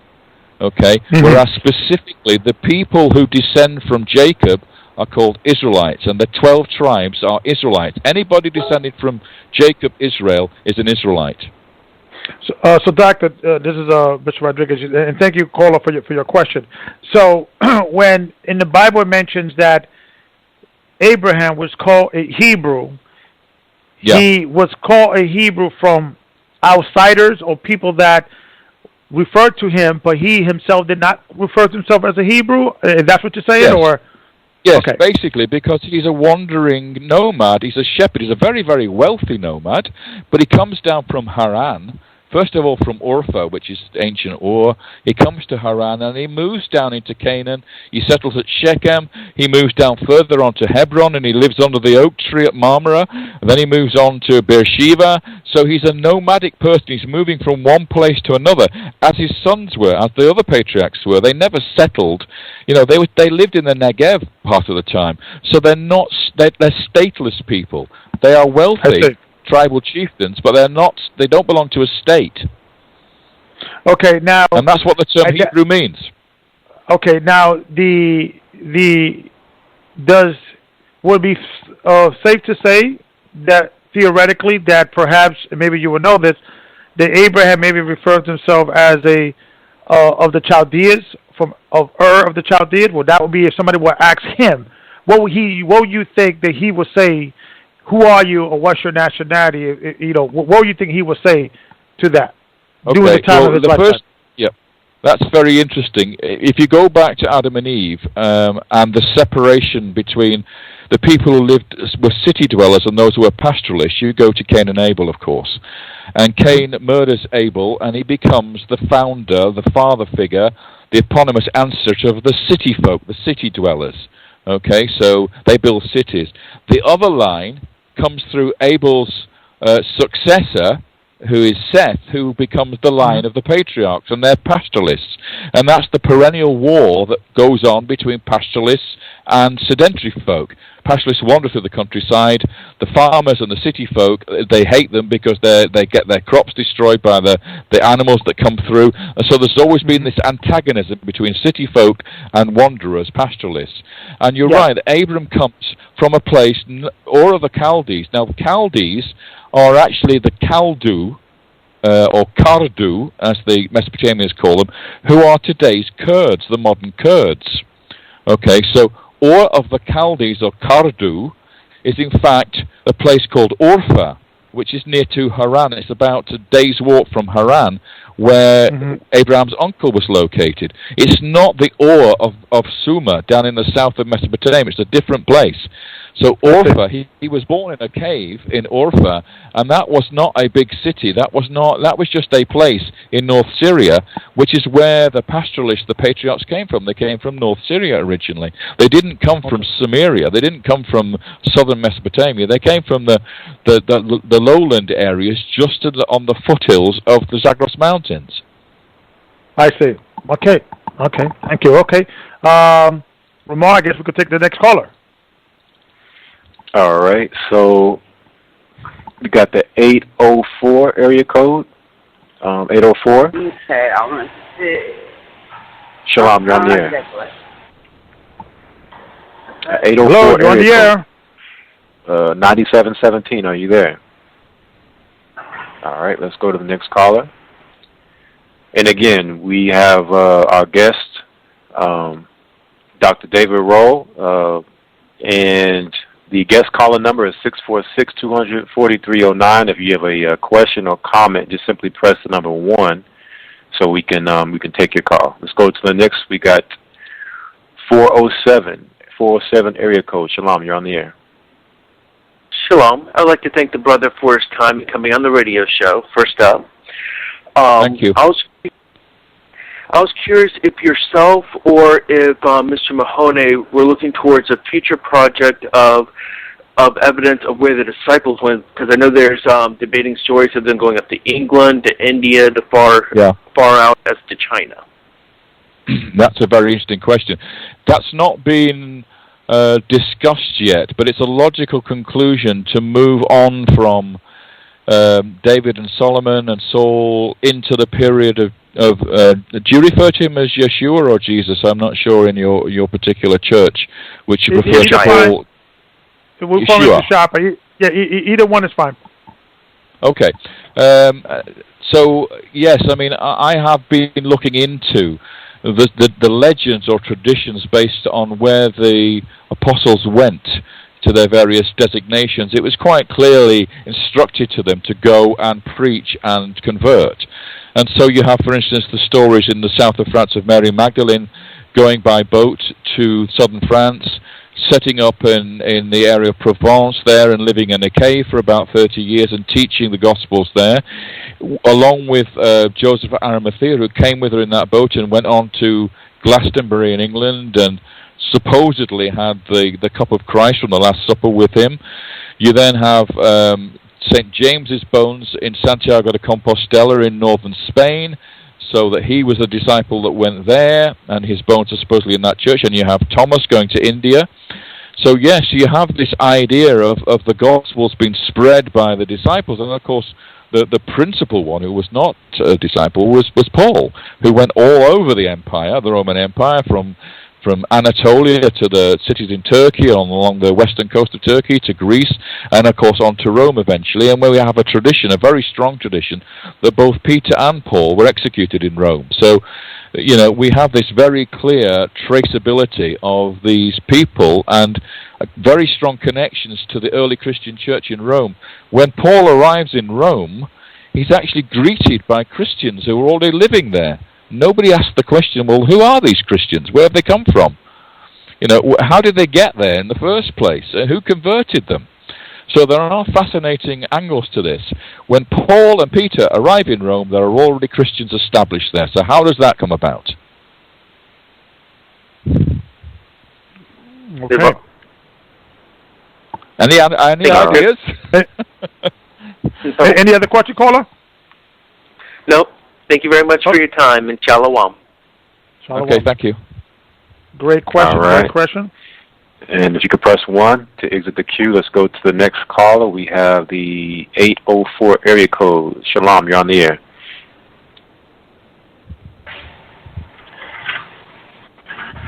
(804) area code 9717. Are you there? Oh yes. How you doing? Shalom. This is Brother Kevin from Richmond. My comment had something to do with the fact that he mentioned something about the Arabs not really being Egyptians, and that they stolen and borrowed a history. Well, the reason why that we all can't just say that we're all Israelites is the same reason, is because we feel like if someone has borrowed our history and using the fact to oppress us, I think that's a lot of the things, that's one of the reasons why you find there's such contention over who the real Israelites are. That's not a question, but I'd like to answer it if I can. I mean, from my standpoint, you put a lot of emphasis on your origins as being true Israelites. I would look upon it a different way, because I don't see myself as a true Israelite. I mean, I don't know whether I am or not, but I've never thought about it. What matters to me is whether you come to God with an open heart. And it doesn't really matter whether you are an Israelite or not. You know, as far as I'm concerned, it's whether or not you embrace God and Yeshua as your faith, as your foundation. And as Paul said, you know, it's not just about converting the Jews, it's about converting the Gentiles as well. And you can't turn around and say that Jesus rejected the Gentiles because they weren't Jews. Jesus opened his arms to everybody and said, "Come to me." Okay, and so, you know, we should get off this angle of being, let me explain why the brother, and thank you, brother, for the question or the statement. This is the reason why I believe these questions should be something that, and since you'll be considered by many a maverick and someone that thinks outside the box, everything that you just say is correct. It's all about believing in Christ, believing in his teachings, accepting God. Yep. We do not disagree with you. However, when you look at history, when you look at the early arguments of, the bishops that were arguing about who has the right doctrine and and things of that nature, when you look at behind the whole motivation behind that is, if you control what the world perceives to be the right doctrine or the right church, then power by default comes to you. And that's why the whole thing with the Islam, and when Muhammad came, he came on and said, "I have the right doctrine. You got to come to me." And so we as Christians cannot ignore the political, social construct of government control in regards of a particular ideology, because when you go into the early arguments of the early churches, they were not arguing whether Christ was the Messiah or whether he forgives you for the sins. They were arguing who has the right doctrine, who's the apostolic succession. All those things were, so we may ignore them. We may ignore these things because it's not important to us, because you're right. All we want to do is follow Christ because we're the good guys. But the bad guys, they are politically, let me finish, the bad guys, they are politically driven. They care. And they position themselves to be in certain position in regards of doctrine. I'm the apostolic so-and-so, I'm this, and things of that nature. We just want to do the will of the Father and be good Christians, but we cannot ignore the other side that position themselves in for political game. And like I said, this whole situation with I don't want to be long-winded, but let me just see where I'm coming from. Where you guys see where I'm coming from. This whole position about the Lumba or the Shanti having DNA and things of that nature. We've been knowing this. I've been knowing about the Lombards and things of that nature since the early 90s. And before the DNA question came up and things of that nature. The problem is that there is a political agenda to exclude certain people of outside of the DNA, because this whole DNA thing you have to also question, because many of the Native Americans has dumped this DNA thing, because you and I could be brothers, and we would take a DNA, and I will come across as one thing, and you will come across something else. So the DNA question has to be re-questioned. But outside of the DNA science, let's look at the evidence of other people being recognized as Hebrew. And you're right, it doesn't matter. Doesn't at the end, but it doesn't matter only if other people are using the identity as being the descendants of God's people for political gain, then we as good people have to stand up and say, wait a minute, this ain't right. There's other people, they have legitimate reasons and legitimate claim to be the descendants of Israel, and this has been ignored for hundreds of years for the sole purpose of, because of political gain. So we cannot, as Christians, ignore that and say, well, it doesn't matter, because to other people it matters, and they have used these things that matter to them to gain political power. But what say you? Okay. The way I look at it is this, right? You have to separate faith from religion. Religion is governmental faith. Okay, it's organized faith, and it's power hungry. Okay, so Constantine was a Roman emperor. He saw reasons to become a Christian. The Congress of Nicaea was all about control, one bishop versus another bishop, Nestorian Christians versus Alexandrian bishops, etc., etc. Religion is where the whole thing goes to pot. Okay, faith is where matters, not religion. Religion has nothing to do with Jesus, nothing to do with Yeshua at all. Okay, so for me, as an agnostic, when I look at Christianity and I see all these subdivisions all at each other, hammer and tongue, and people angry with the Jews and angry with the Islam and the Muslims and all these religions fighting each other, I just look at the words of Jesus and I say, that man, whether or not you believe him to be the Son of God or not, that man was the most wonderful human being that's walked this earth, and he taught people the way to be with each other. And if you neglect and ignore his teachings, then you're not a true Christian. And a true Christian will open his arms to every other human being on the planet and say, agree with you. This is what Jesus taught us, how Jesus taught us to behave. It's nothing to do with politics. Politics needs to be taken out of faith. Faith and politics do not work. I agree with you. I agree with you wholeheartedly, but I think we're doing a circular argument again. The question of opening doors to humanity is not in question here. Because even, and let me give you a scenario that you can maybe understand. Jesus Christ, you remember the story with the Samaritan woman, that he went and at that time, Jesus Christ did not want the Jews to go to the Samaritans, because these Samaritans were actually descendants of converts that converted to the Jewish religion, and he actually just wanted the Jews just to focus to the lost sheep of the house of Israel. Now, when this woman, who was a convert, and he went to her, or she went to him and said, our father said you should worship in this mountain, and then you say you should worship in that mountain, and Christ said, well, there's going to come a time that neither in Jerusalem nor in this mountain would you worship, but the Father's looking for two worshipers. And then he further says that, you worship, you don't know what, but we know what we worship, for salvation is of the Jews.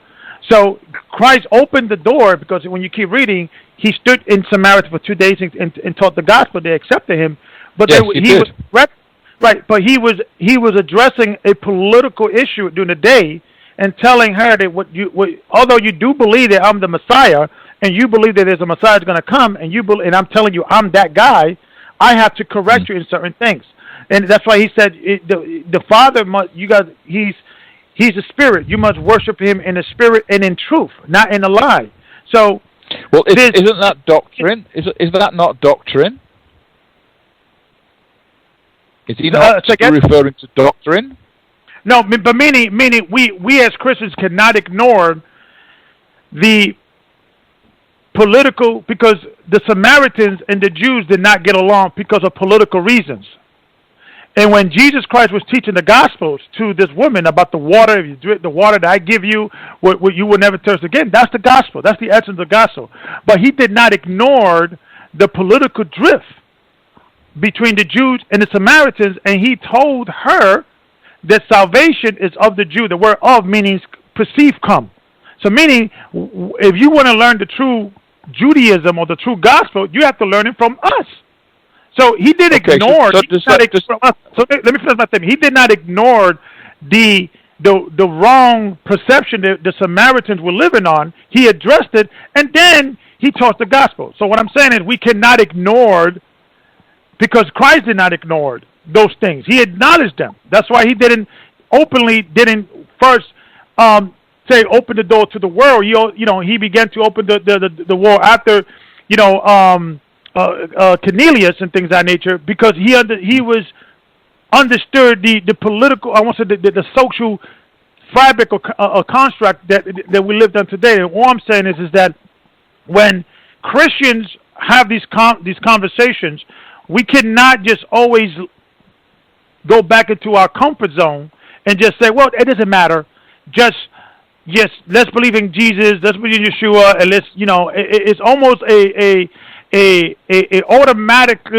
automatic thing that is designed to just keep us for not talking about controversial things. And then you should know, because you are a controversial figure. You're trying to convince the world that the chronology is wrong. And if you just say, well, it doesn't matter, just be a good person, then things would not change. So I think we do have to push the envelope sometimes with certain questions. We're not going to kill each other. We're not, but we have to have these conversations and not use the excuse of the gospel of Jesus Christ, which we all agree that he was the Messiah. He came us to bring us back to the Father.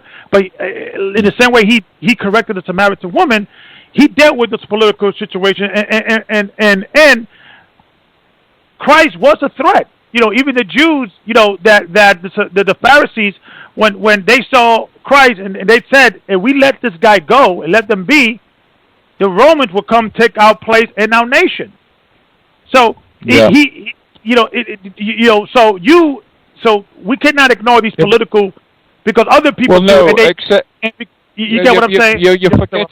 Yeah, but don't forget, render unto Caesar what is Caesar's. You've got to look at the Gospels and see how Jesus' position was with regard to politics. He didn't say fight the Romans. He said, be obsequious with the Romans, do what they demand of them. Yeah, and your argument. And let me finish now. You had 5 minutes there. Let me have a go. But go ahead. Let me ask you a question. Do you believe that any Gentile that Paul converted to Christianity is not a true Christian? No, that is a ridiculous statement. What would you mean? No. Well, you don't have to be a Jew. You don't have to be descended from Judaism to be a Christian. The Christian movement begins with Christ. Okay, its foundation is Yahweh or Yahuwah. But we begin with Christ. Listen. We're going back to the same. You're proving me right. I'm not disagreeing with you. We have all creeds and colors in our church. So let's put that aside for a minute. So what I'm saying is, can us Christians have a conversation? Well, you're a Gnostic, I'm a Christian. Yada, yada, yada. But us human beings, can we have a conversation and not say, well, this doesn't matter because the gospel is this, that, and the other. It's almost like is the gospel. So when I'm asking you, that's not what I'm saying. I'm saying it does matter. It matters that you put barriers up, and what you have to do is to take the barriers down. Okay, that really matters. The problem with Christianity, the problem with Christianity is it's broken up into sects.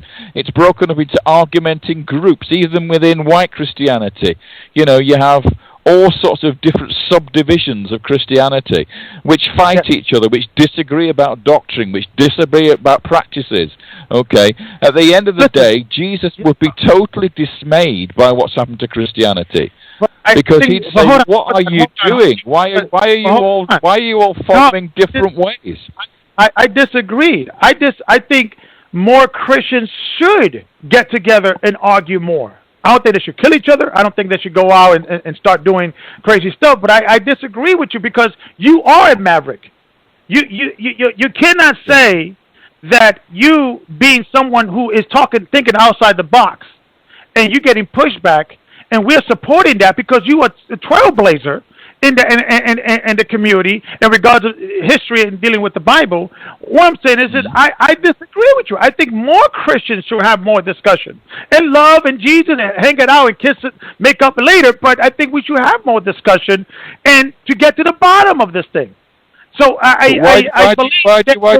why do you say you disagree with me? I don't understand. I'm saying that's exactly what you should be doing. Not rejecting and pushing away fellow Christians and saying you're not of our kind. But that's what's happening now. That's what's happening in the world of Christianity. That's wrong. Yeah, we're not. What I'm saying is that don't, and like I said, don't take my passion for these subjects as that I'm rejecting you or other people, but they have to have these discussions have to be had. Why? Because when you look at the early arguments within the different bishops and things of that nature, they were arguing about doctrine, and yes, you had different bishops that disagree and they still got along on certain things, and that we should use those examples.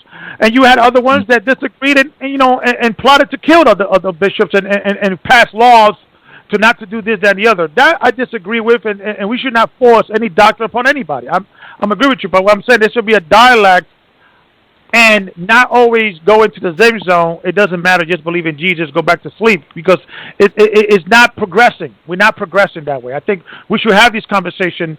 Everything's important. I think everything should be looked over. Then I think the information that you brought today in regards of the Mount Sinai and the wilderness, I have to look at that, because I looked at one thing, but if I say it doesn't matter to just believe in Jesus, then we will never get to any truth. And I think, that's why Jesus says God is a spirit. You must worship in spirit and in truth. Truth is a. So I hope you understand where we're coming from with this. Sure, I do, and I'm not disagreeing with what you're saying. I think we're saying the same thing, actually. It's just I'm saying that what really matters is the teachings of Jesus. That's what really matters. And those are the things that everybody has to go back to and actually understand what he's saying, and not interpret it in ways that actually is not the truth. Because people use the Bible in very, very mischievous ways sometimes. People misuse the Bible text. They misquoted things out of context. And it's very, very important to understand the nature of Jesus' teachings and what he really meant. And those are the things we should be discussing, not things like, whether or not we worship or we take a day of rest on Shabbat, on Saturday, or whether we do it on Sol Invictus Day, on Sunday. It doesn't matter whether we call Jesus Yeshua or Jesus or Jesus. It doesn't matter if we call God Yahweh or Yahuwah. It really doesn't matter, because we're all talking about the same thing. Names aren't important. I would agree with you in this. All of it is important, but it should not be a life and death. I think we should. Oh.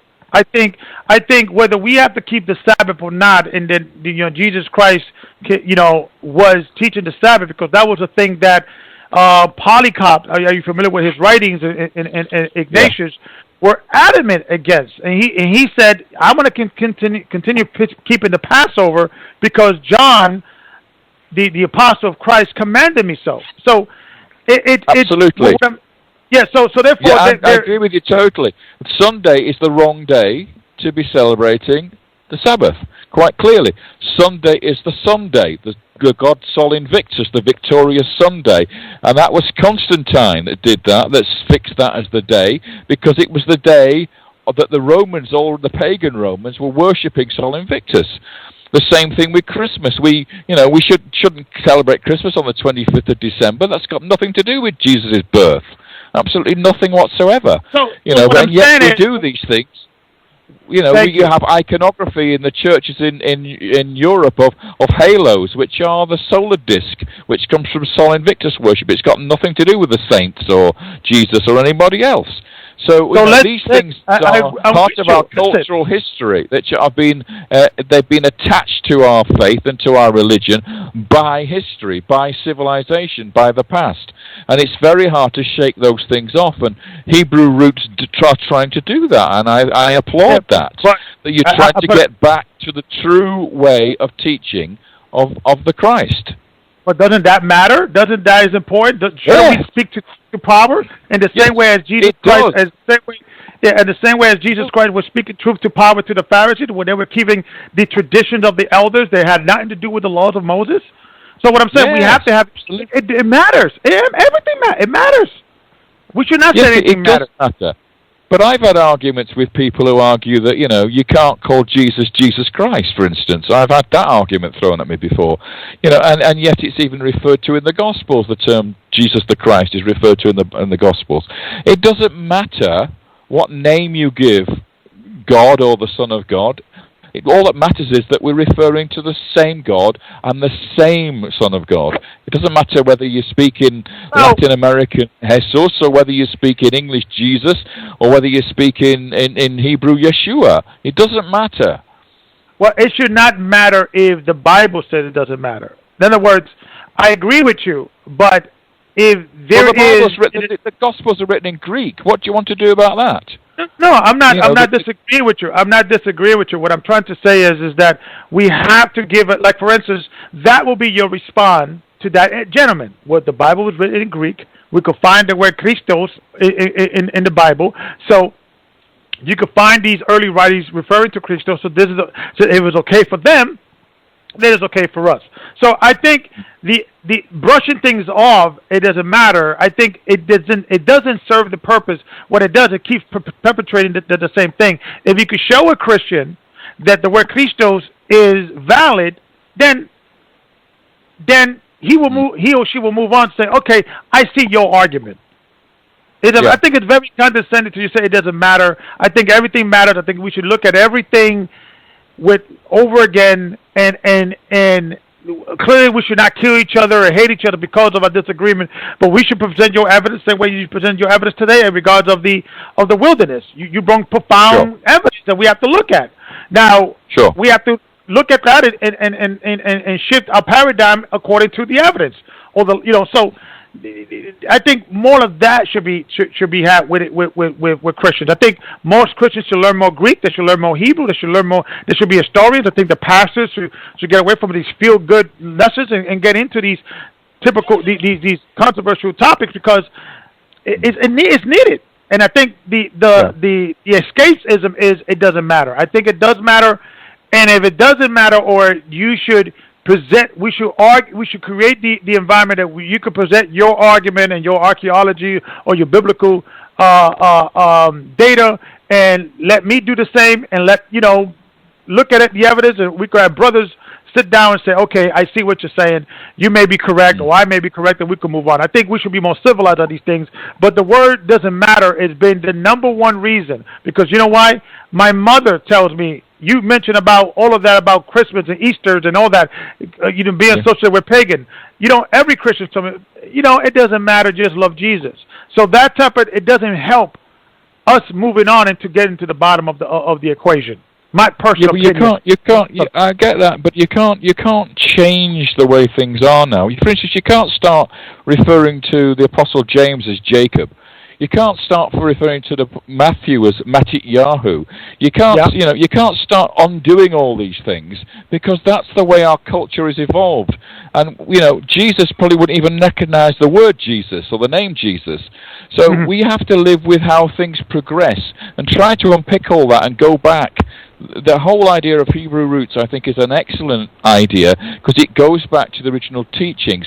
But you mustn't sort of use it as a way of just simply arguing for changing names or changing, understanding. I think much more than a name. We use Jesus Christ, as a name. When we pray, we call Yeshua, but we're not. That's why it doesn't matter what you refer to him.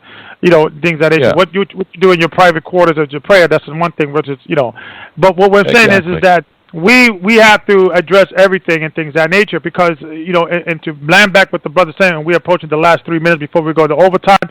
If you want to continue listening to the show, please call in 646-200-4309. After 3 minutes, you'll be cut off because we're going to be going into the overtime. But you know what? Let me take some more questions because we could go back and forth for another hour or so. Okay. And I see the line here. So Ramon, let's take some phone calls. Yes, sir. And again, if you're listening through the internet and you want to go into the overtime hour, you must call in 646-200-4309. If you have a question or comment, press 1, and we'll take your call. And just real quick, just to kind of chime in on the dialogue that the both of you are having. Really, when it comes down to Dr. Rohl is everything matters, but you have to prioritize. Like, for instance, if we have newcomers coming into our church, of course we would use terms like Jesus and Christ. But as you evolve in spiritual growth, now we start to give you the more higher level understanding that his name wasn't Jesus, that it was Yeshua, that it was actually a Hebrew name and not a Greek or English name. So, when you're coming into the understanding of truth, and that's what the elder was speaking about earlier, that if you were to worship the Heavenly Father, you must worship him in spirit and truth. And when we say it doesn't matter, we kind of put things to the side that should be addressed as truth.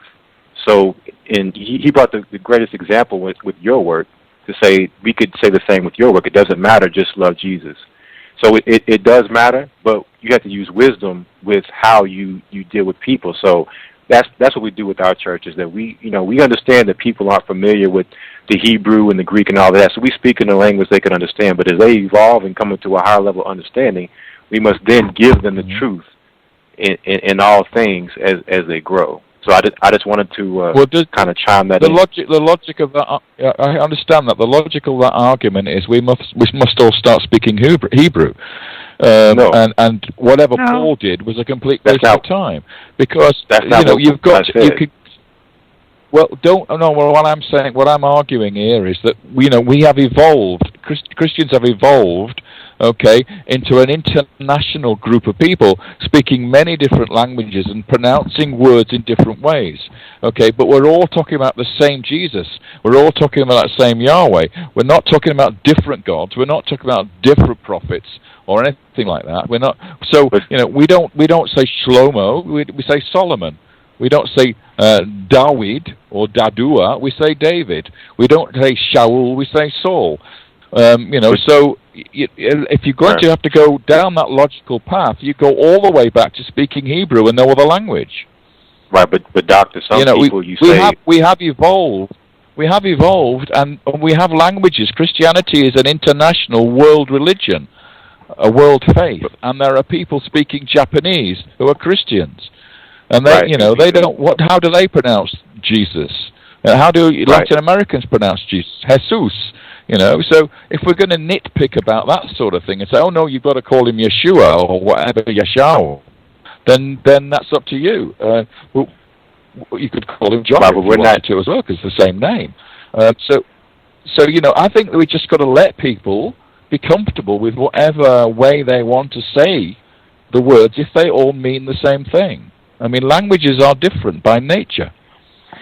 Right, but we're not nitpicking as far as, when it comes to things, but what we're saying is that, yes, that when you come to a greater understanding of truth, then we're not all worshiping the same God.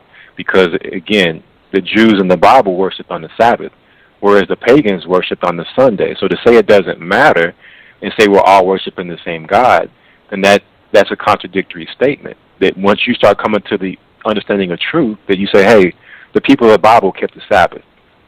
They didn't keep the first day of the week. Okay. So Judaism celebrates Shabbat from Friday sunset through to Saturday sunset, correct? Absolutely. Okay.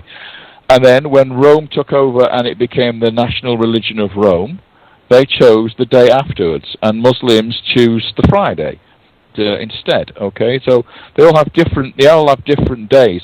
Who set the calendar that Shabbat should be on Saturday? Who set that? The Creator. Did God tell us this? Did God say that the seventh day was Saturday? Yes, he did. How did he do that? He told us that in Genesis chapter 2 when he created the earth, and after he finished creating man, he told us the seventh day was the Sabbath. And and that's okay, what I was saying. So how did he define the seventh day being our Saturday? And that's what I was saying, is that once you come into a higher level of understanding of truth, then you come to that realization through study.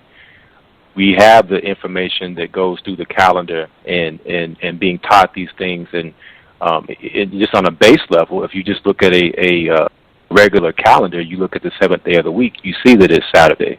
So just from a novice perspective, that's what I would give somebody who's coming in who maybe doesn't have the deep level of understanding of I don't get that. I don't get that. I don't understand why you think Sunday's the first day of the week, according to the Bible. And Ramon, let me come in if you mind. So I think the secular argument is that it's not that the Roman Catholic are saying we're going to keep Sunday because we done research and found out that no, they haven't. Yeah. So the Sunday is actually the Shabbat. The argument of where is the Shabbat the actual day? Because I've heard certain arguments like the lunar Sabbath of believers, that you got to keep the Sabbath and it usually lands on a Tuesday and things of that nature. And we looked into that and things of that nature. So there's two arguments. What day of the week is actually Shabbat, and can we find that information? And the Romans adopting a different culture say, no, we're not going to deal with the Shabbat. We're going to do with the Sunday worship. And let's just for the sake of argument, the Romans actually are keeping the actual day that God commanded humanity to worship at the seventh day. They don't know that, and that was not their motivation. No. Matter of fact, when you go to the early writings, all the early writings, it would say it had to be on. The Gnostic was like, what people call the Gnostic, it has to be on the eighth day. Like Justin Martin and these guys and things of that nature, and they want to kind of separate themselves from the the Jewish laws and things of that nature. So, the argument to know whether the Saturday that we follow today is actually the right Saturday is a different argument than because if we don't know, then there's all go put the head in our sand. We have a scientific equation that we came to the conclusion that the 7-day Sabbath is correct. And it is not Tuesday like the lunar Sabbath. Other people, I think, say Wednesday. Yeah. That argument. So we would like to hear other people's argument in regard, because if we're wrong, if the day is Tuesday or Wednesday, then we will make the correction. But from our equation, we say that Saturday was something that is correct, and it could be, we could be faithful that Saturday is the seventh day of the week. I hope that answers your question. Okay, well, yeah, in a way. It comes down to the fact that Judaism has the Shabbat on Friday evening to Saturday evening, and that ties in with the crucifixion and the necessity of Jesus being removed from the cross before Shabbat begins, before sunset on the Friday, and that all makes perfect sense. But it does not equate with the idea that God set Friday through to Saturday as the Sabbath. I don't see anything in the biblical text that says that's the case. Well, I must say this. It doesn't really matter. Yeah. Let me finish. Yeah. It doesn't matter when you choose to celebrate the day of rest and worship God, as long as you have a day of rest and worship God. It can be any day of the week as far as I'm concerned, as long as you set aside a day to do the right thing as God instructed. It doesn't matter which day you choose to do that, as long as you do it. That's the important thing. Well, I would say this. I would disagree with you on this. If you believe that Tuesday or Wednesday is actually the day that God ordained to be the Sabbath day worship, then you should do that. But I don't believe there's no scriptural basis, and I'm going back to your ideology, where in the Bible says that that the gospel of Yeshua mentioned this, that, the other.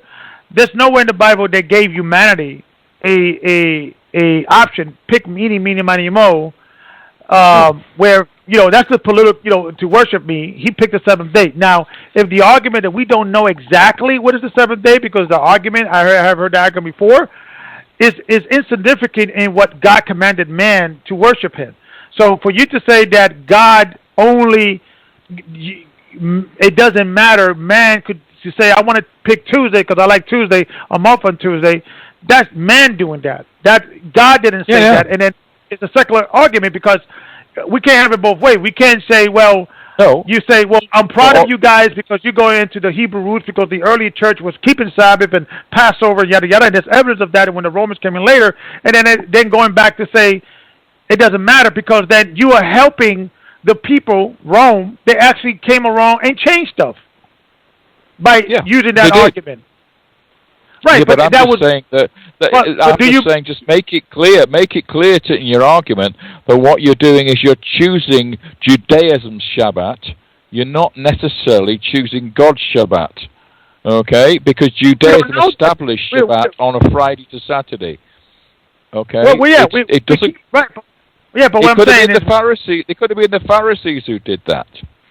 It could have been. But what I'm saying is that we have. Just because there's an argument that we're doing something wrong, which we believe we're doing something wrong, does not give the right for the Roman Empire to say, we're not going to choose the Sabbath. We're going to keep Sunday. So, by you saying... No, I agree with you. Right. I agree with you, but what I'm arguing is, if Constantine had not converted to Christianity and made it the official religion of Rome, there would be no Christianity now, believe me. If it wasn't for Rome and the Empire, there would be no Christianity now. Christianity would have disappeared. I would disagree with you because I think the reason why, and for my findings, is Constantine converted to Christianity because he saw so many Christians in his empire. It was a global thing. It was something that he said, let me get on this freight train. This thing is everybody. This is a new fad. This is a new religion. So the emperor before Constantine actually did a purge of Christians. It was the worst slaughter of Christians in Rome in the entire history of the Roman Empire. You're right. You're right. Constantine was not a Roman. Constantine was born of an English mother. Okay, and he was born in Spain. So he was different.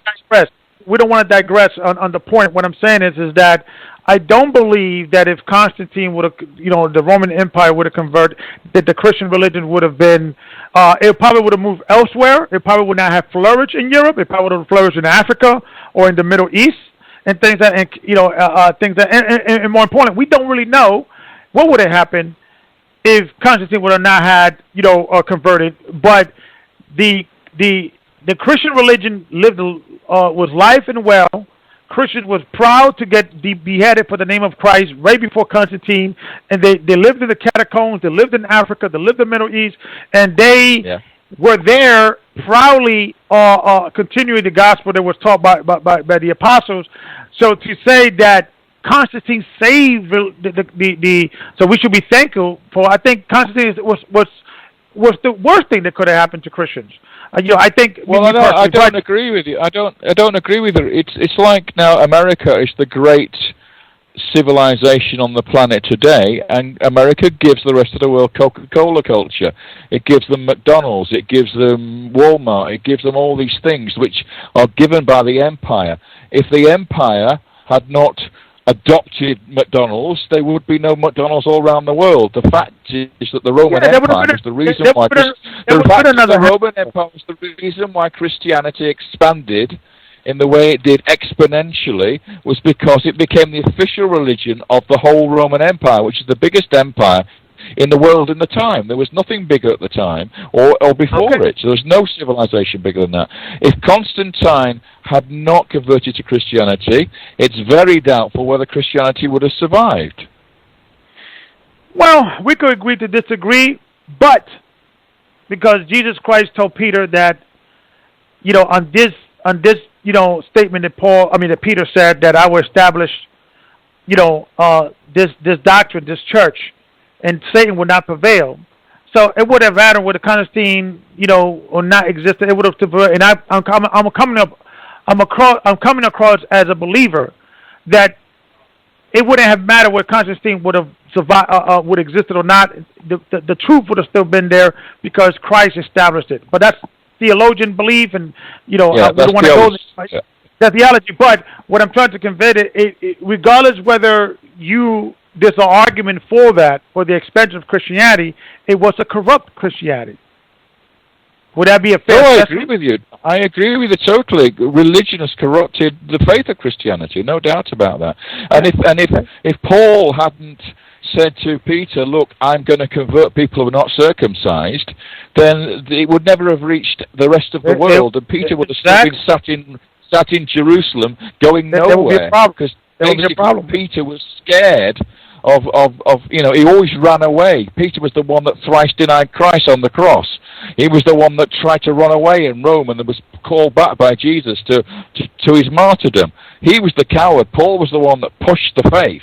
Paul was the one that went out there with dynamic and went around and preached in Ephesus and in Corinth and went to Rome. And that's why Peter came to Rome, because Paul was there. I would hate to call any of the apostles a coward, because I don't think we can work a mile in their shoes.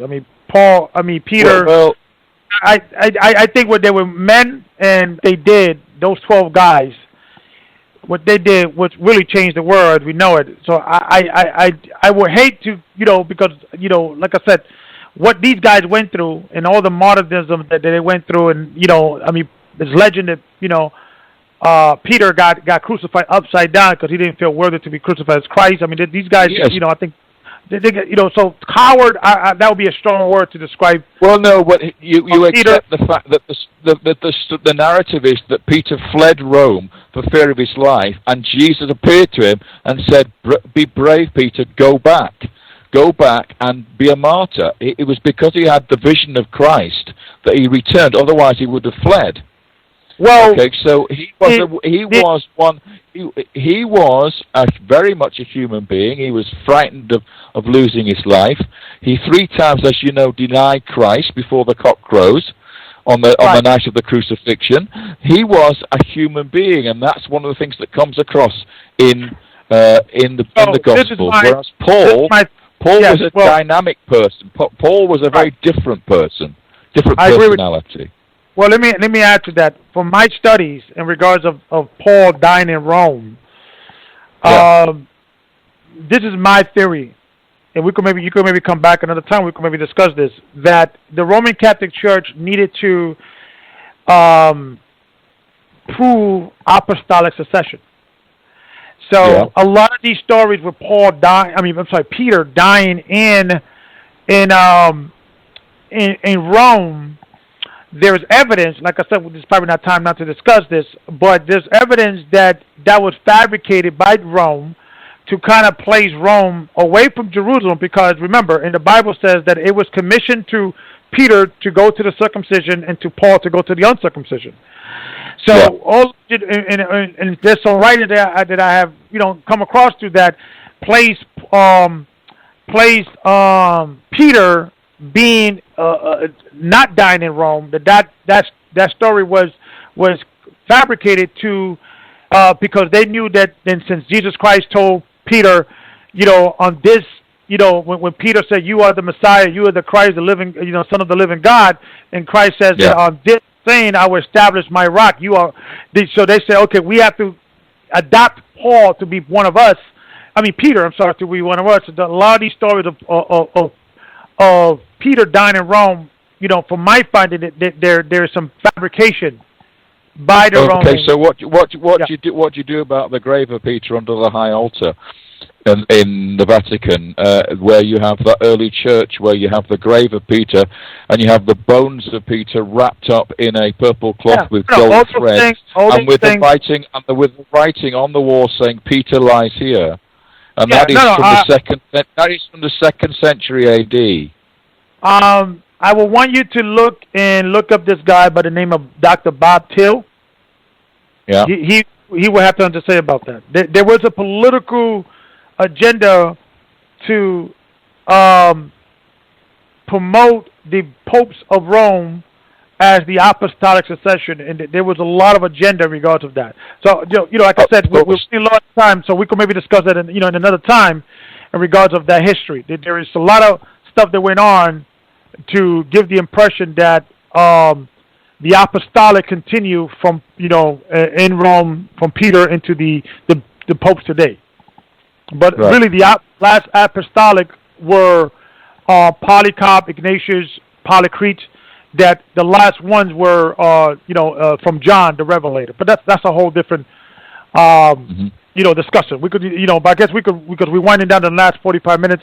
I guess, Brother Ramar, we could, I guess, take some more phone calls. Yes, sir.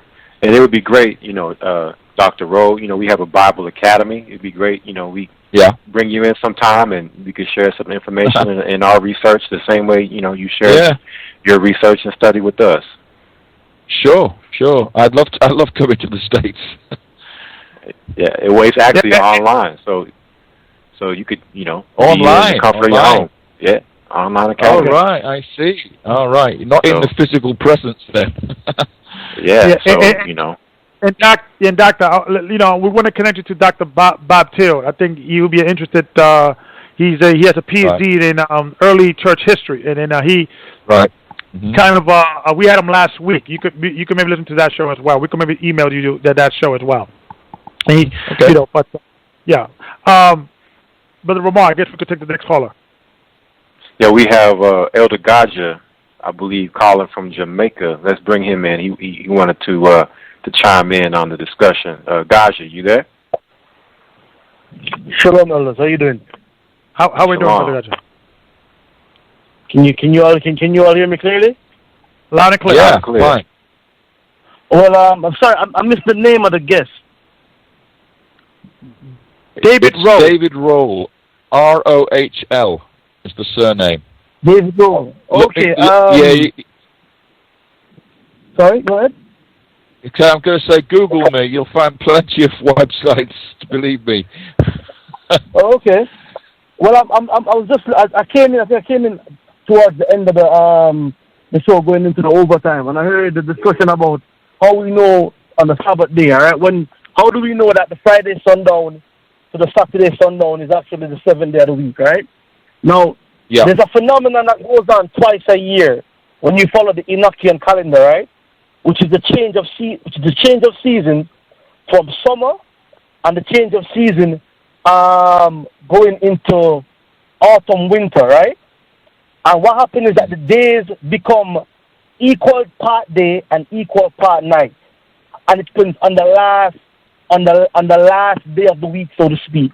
All right. So the following day in the springtime is the first day of the year, and it always falls on the last day of the week, and that's how we know.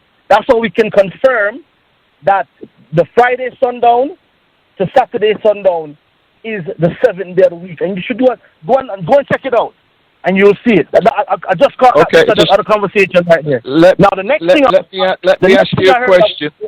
Let me ask you a question. Let me ask you a question so I understand it better. You're talking about the spring equinox as the beginning of the year, and yet the Hebrew calendar is not the equinox pertaining to what they tell us the equinox is. I'm talking about going off the Enochian calendar, dealing with 364 days for the year. All right. Now we can find that information from the books of Enoch and also the books of Jubilees, which tells you about the days. You understand me? And that only happens twice a year. I don't understand you, because you're saying there's 364 days in a year, not 365.25. 364 days per year, 7 days a week, and 52 Sabbaths for the year. It's perfect. It's perfect. No confusion. Do you agree that the Hebrews or the Israelites used a lunar calendar for their weeks? No, sir, not at all. No, sir. Not at all. The moon cycle comes in 10 days too soon. I don't understand. Sorry.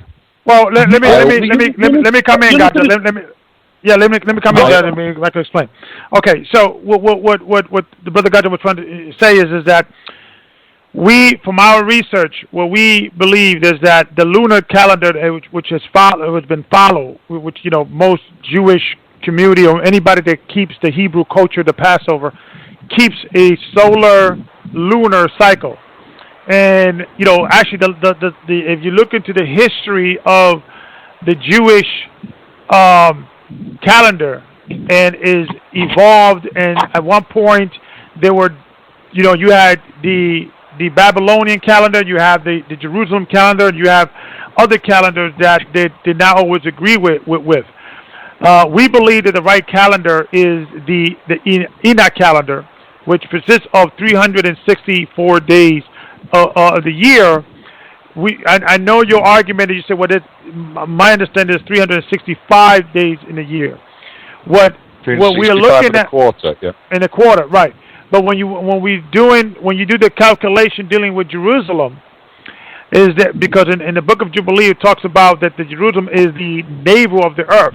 So in certain parts of the world it may be day, in other parts it may be a nighttime, and the season might start a little different in different parts of the world. Wherever you at, if you go by the calendar set forth in Jerusalem's calculation, you would always be on point, regardless where you at in season in the other parts of the world. I hope to answer your question, and that's where we go by, because when we look at the Dead Sea Scrolls, they found in the Dead Sea Scrolls they quoted, they found the book of Enoch, the book of Jubilee, the Bible quotes Enoch and things of that nature. And I know this, maybe is a show into itself, but this is the reason why we believe that we are on point, because we follow that calculation, which is a complicated calculation. We have to kind of explain it. But I just need to ask you a question. Yeah. How is it that there was a calendar of the world that the Earth went round the sun in 364 days, and now it does 365 and a quarter? Can you explain that to me? It's gonna take some time. It's gonna take some time, which is a whole different show to do that. It will be some time. But in a nutshell, is that we believe that that's something that was, there's some shift in the earth that did happen that kind of gave that shift, historically. But originally, it was 464. Well, how come the Egyptians had a 365-day year then? Yeah, the Egyptians had there were several calendars. The Egyptians had a 360, then they changed to 365. But when you look at early writings on this, most nations had a 365. 360. And then there was a shift much later that it was a 365 and things of that nature. But we believe the original calendar was 364. Oh, okay. Well, I can't argue with that, yeah. Yeah. It's not something I can make a contribution to. And this is why I was saying, Doctor, it would be great to bring you into our academy, because we go into great details in this, and it's not something that can be talked about on this show in great detail, but we do spend hours what we researched through scriptures and historical documents and things of that nature. So hopefully we'll be able to get you in on one of those classes, and you can see the information that's coming out for yourselves. Right. But Gaja, we're winding down. Yes, sir. Sorry? Yeah, you had a second question or a comment? No, not necessarily a question. I wanted to read a scripture here. I heard that, and like I said, forgive me because the line was breaking up. But I heard someone say about the disciples being cowards. Was that what was said? Well, Paul, not Peter. What I said was that he was afraid to die, and he was afraid to actually acknowledge that he was a disciple of Christ at the crucifixion. 3 times he denied that he knew Christ, and then when he came to Rome, according to the stories, he fled from Rome, and on the Appian Way, Jesus appeared to him and told him to go back and to suffer his martyrdom, and he went back and performed the martyrdom as a true apostle of Christ, And those things are documented in the Gospels. But what was the point? I mean, what okay, I hear that, but what's the point that we're trying to bring across here? Because the point was that the dynamic of early Christianity was principally with Paul and his activities and not Peter. Peter was very much a stay in Jerusalem, as James was also stay in Jerusalem, and it was Paul that did all the work, the groundwork, to bring Christianity to the pagan world, to the non-Jewish world. And it was only as a result of Paul's activities that the expansion of the Christian church reached the Roman Empire, and from the adoption of Christianity by Constantine, turned it into a world religion. Yeah, but you do understand, right, that the gospel that was being spread by Paul and Peter and the disciples is a different gospel from what Constantine adopted and spread throughout the earth, right? And yeah, absolutely. I'm not denying that. And when you said that Constantine wasn't a Roman, his mother was English and all that, you understand that Rome conquered England was part of the Roman Empire, right? And also Spain. Yeah. Yes, so absolutely. By default, he was a Roman. No, hang on a minute. There are people living in Spain and in Britain who were Romanized, but they were not Romans. But but Constantine wasn't Romanized. Constantine was a Roman part of the Empire of Rome. He was an emperor of Rome, but one of a triumph of three, okay, and he ruled the Northern Empire, which included Britain. But Helena was British, she wasn't Roman. What was his ethnic background? He was born of a British woman, Helena. Okay, so when Rome took down, what would be the difference between an ethnic Roman and an ethnic English woman or English person? No. Listen, he conquered Rome. Okay, he had a battle against the existing Roman emperor, and he saw a vision in the sky of the cross, and he made all his soldiers paint the cross on their shields, and he won the battle, which is why he then became a Christian. But what he's saying, that's not the question I'm asking. I'm saying England, Spain, France, Turkey, Belgium, Germany, and so on. All of these places were already part of the Roman Empire. Yeah. This is the Empire of Rome. When Rome fell in 194 AD, all the wealth went back to Constantinople, which is modern day Istanbul. So you're actually saying that the British Empire, which included Canada and India and Australia, means that all Indians were actually British. I'm saying the people who were ruling it were actually British people, yes. I don't understand your argument. You're talking about ethnicity. You're talking about ethnicity. And an extension of Rome. That's the Roman Empire. You're not making any sense. Your argument is that because he was... I'm not arguing. I'm saying... Listen to me. I'm not arguing. I'm saying that Rome conquered all of these places. Yeah. That's what I'm saying. And these are Romans who were ruling in these empires. I don't understand you. If the British conquered and occupied India, does that mean that every Indian is British? Okay. Let me ask you this. No, answer my question. I'm with you. But let me bring it back around to here, to this, right?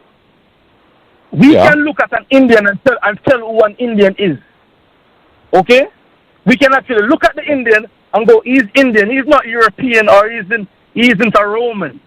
So the people that I'm referring to right now, Constantine, as most of the British would look European, like most of the British population today. What's that got to do with it? It has a lot to do with it. No, it's not got anything to do with it at all. No, you just said to me. Listen. You just said to me. You said the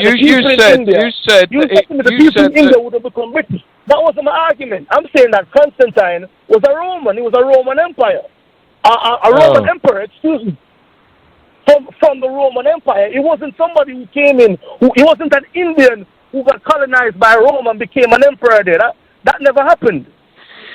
And then maybe I could, and gotcha, if I could maybe bring light to this, because from our studies, the word Roman, or there is no such thing as a Roman per se, and maybe you may disagree, nationality. It was more a citizenship. It was if you are part of the governmental construct. Paul was a Roman citizen, but he was a Jew. Thank you. Yeah. So Roman was a citizen. It's like me saying I'm an American.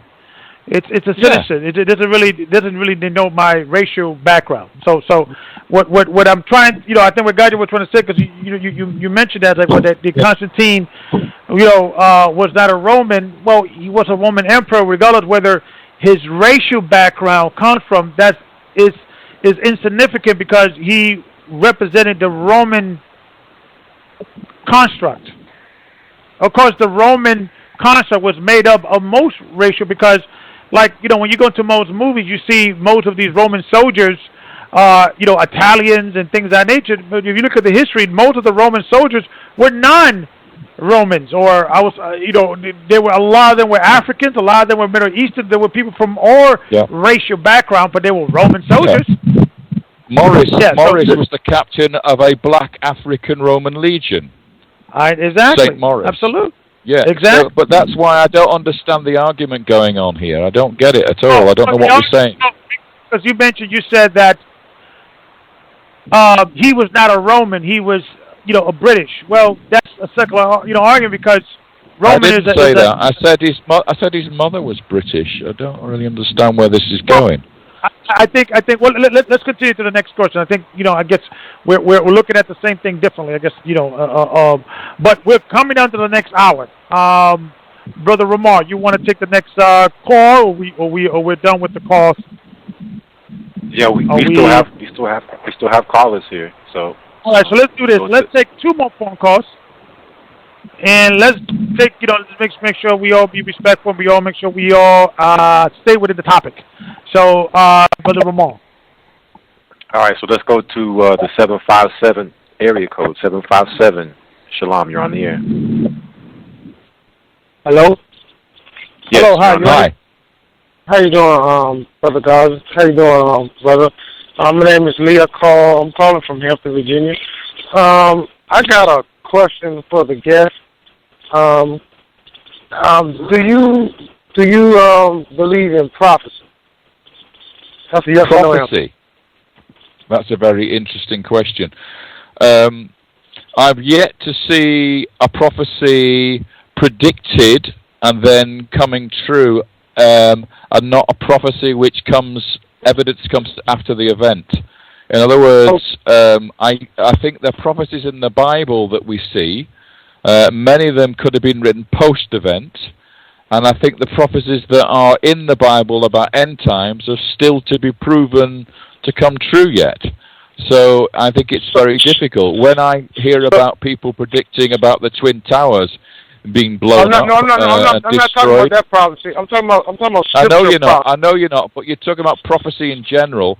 I'd like to see a prophecy which is actually stated in the Bible, and then it happens historically. I'd like to see one. What about Deuteronomy 28? Deuteronomy 28. Okay, what's the prophecy? About God's people going into slave ships. Going into slave ships. I got a reason why I say that, because I think a lot of philosophers, they go off the record by going into history and this and that. Yeah, can you give me the quotation exactly about slave ships in Deuteronomy, please? There's Deuteronomy is the curses that the children of Israel go into if they don't keep the statutes and commandments of the Most High. Elder Gabar that will read that to you. I don't have my book in front of me right now. But I don't think I've ever read in the Bible the term slave ships in the Bible. Okay. Yeah, and thank you, brother, for your question, your comment. Brother Ramard, I guess you could. You want to go to Deuteronomy 28 and 68. Yeah, we could start in I guess 62,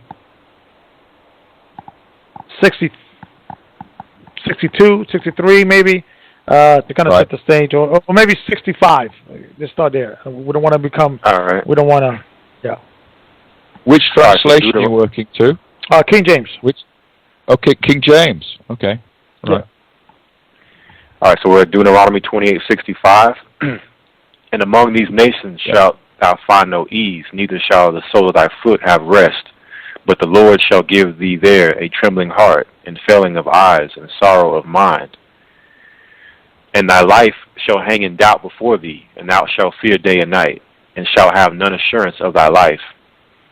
In the morning thou shalt say, would God it were even, and at even thou shalt say, would God it were morning. For the fear of thy heart wherewith thou shalt fear, and for the sight of thine eyes which thou shalt see. And the Lord shall bring thee into Egypt again with ships, by the way whereof I spake unto thee. Thou shalt see it no more again. And there ye shall be sold unto your enemies for bondmen and bondwomen, and no man shall buy you. Okay, good.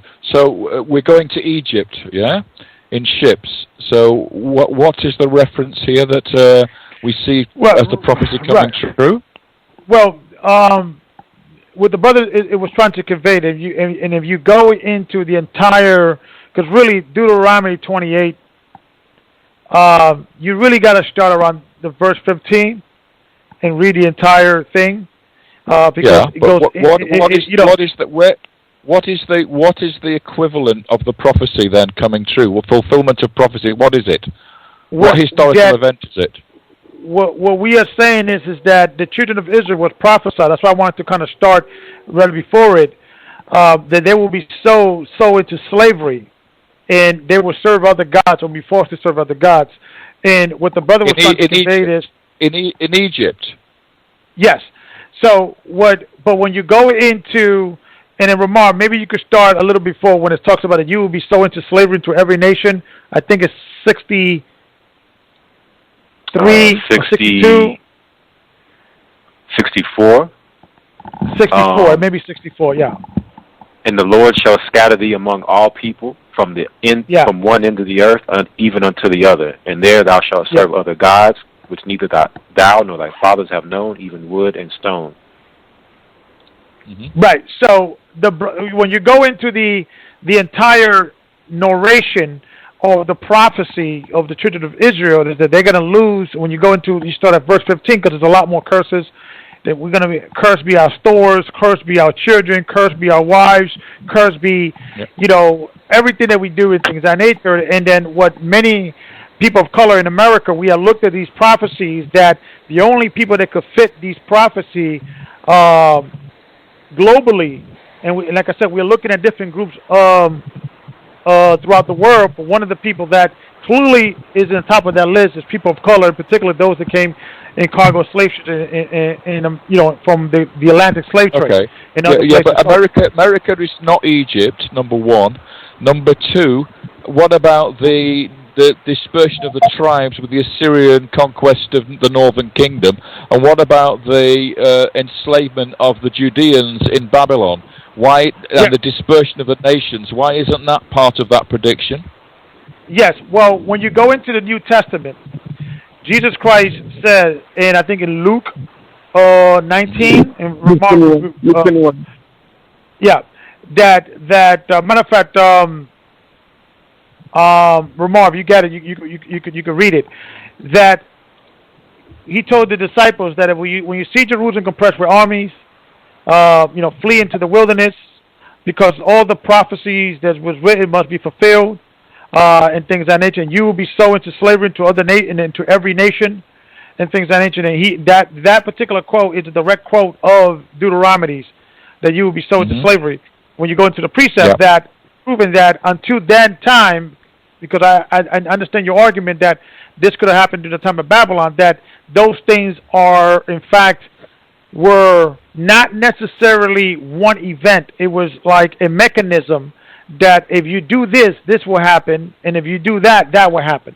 So but what you've got here is a situation where you're interpreting a prophecy, and you could probably get several different interpretations of that prophecy. It's not specific enough.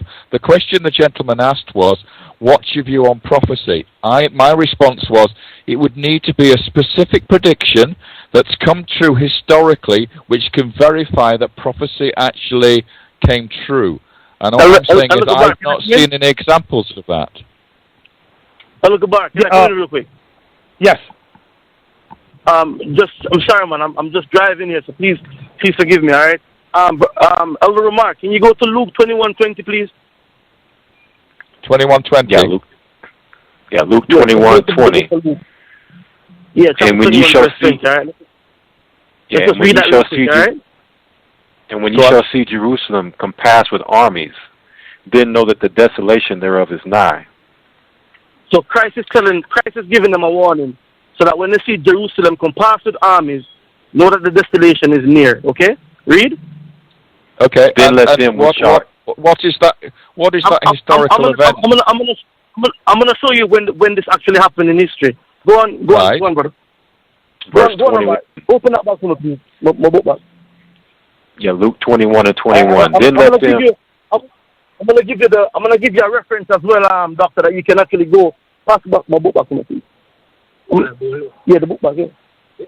Yeah, Luke 21:21. Then let them which are in Judea flee to the mountains, and let them which are in the midst of it depart out, and let not them that are in the countries. The mountains, right? So when you see Jerusalem compassed with armies, you need to run out to the countries. Let those who are outside don't come in. Now we know based on history that the Roman army invaded Jerusalem in 70 AD. As a matter of fact, I have a historical book here written by a first-century historian known as Cornelius Tacitus, okay, and the Annals of Imperial Rome. And you can make I know Tacitus. I know Tacitus, and you're completely wrong. The Romans did not invade Jerusalem. The Romans had Hold on, Doctor. We're gonna let you come in, Doctor. We're gonna let you come in. Pontius Pilate, the Roman governor of Judea. Judea was a province of Rome. They didn't invade Jerusalem. They occupied Judea. Okay. Let me read it. I'll read it. Doctor, we're gonna come. We'll let you come in. We're gonna let you come in a few minutes. We're not disagreeing with you, but let Gaja finish his thought. Let me read this from Tacitus. All right. This is the burning of Rome in Cornelius Tacitus. I'm at page 365. The burning of Rome, the Annals of Imperial Rome by Cornelius Tacitus, and it says here, Nero fabricated scapegoats and punished with every refinement the notoriously deprived Christians, as they were popularly called. Their originator, Christ, had been executed in Tiberius' reign by the governor of Judea, Pontius Pilate. But in spite of this temporary setback, the deadly superstition had broken out fresh, not only in Judea, where the mischief had started, and that mischief was that Christ came back from the dead, but even in Rome. All degraded and shameful practices collect and flourish in the capital. First, Nero had the self-acknowledged Christians arrested. Then, on their information, large numbers of others were condemned. Not so much for the antisocial. For their anti-social tendencies. Why? Because the Jews at the time did not want to partake in the culture of Rome, so they were labeled as antisocial. Nero was killing them. In 60 AD, Rome was burned, and they blamed it on the Jews, on the Christians. Okay, in 70 AD, they invaded it.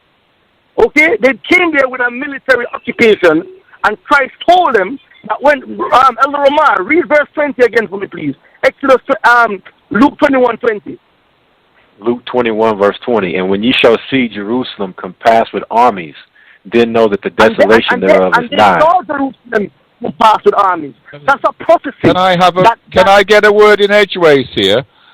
You know, it's 1 o'clock in the morning my time, and I'm listening to this, and I'm really not understanding. What is this all about? What are you saying? The Romans. Oh, for goodness sakes! Listen, the Romans had occupied Judea. Christ was born. We know that. They were occupying Judea. They didn't invade Jerusalem. They destroyed the temple in Jerusalem. We know that. We know that. Sir, they built a garrison around Jerusalem that Christ warned them about.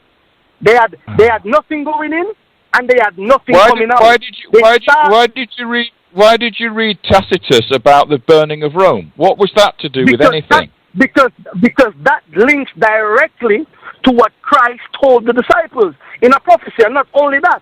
When what you say prophecy? There's no What prophecy? What prophecy was it? Hold on, Gaja. Let me bring it here, because we're about to come into the last 10 minutes of the show. Let me, and Dr. David Rohl, let me just bring it up for you to understand, because you I guess it's laying back into the conversation that the brother actually, that you believe in prophecy, and you say, why, until I see it actually a prophecy being fulfilled, that then I could take it seriously. And then what Brother Gotcha was trying to correlate, that Jesus Christ prophesies in Luke 21:20 that when you see Jerusalem compressed with army, that flee into the wilderness, because this is what must be prophesied, written in the Bible, that this will be the time of the Gentiles, until the time of the Gentiles be fulfilled. And then in 70 AD. Yes, we're not disagreeing that Jerusalem was a garrison or a capital of the Roman Empire. That's tomato. What I'm saying is that they still invaded. Well, no, actually, it was Caesarea. Caesarea was the capital of Judea. Yeah, right. What I'm saying, that 70 AD was a attack on a people. Now, yes, those people was under the foothold on the Romans, but they were able to live and kind of govern themselves to a particular time. If there's a whole different story to get into. But they stopped their. I would say 70 AD was a rebellion of the Judeans against Roman occupation. There you go. And that's where the Romans came in and burnt the temple down, because of the rebellion. Yes, I agree with you. There was the Sicarii and all those guys. Yes, I agree with you.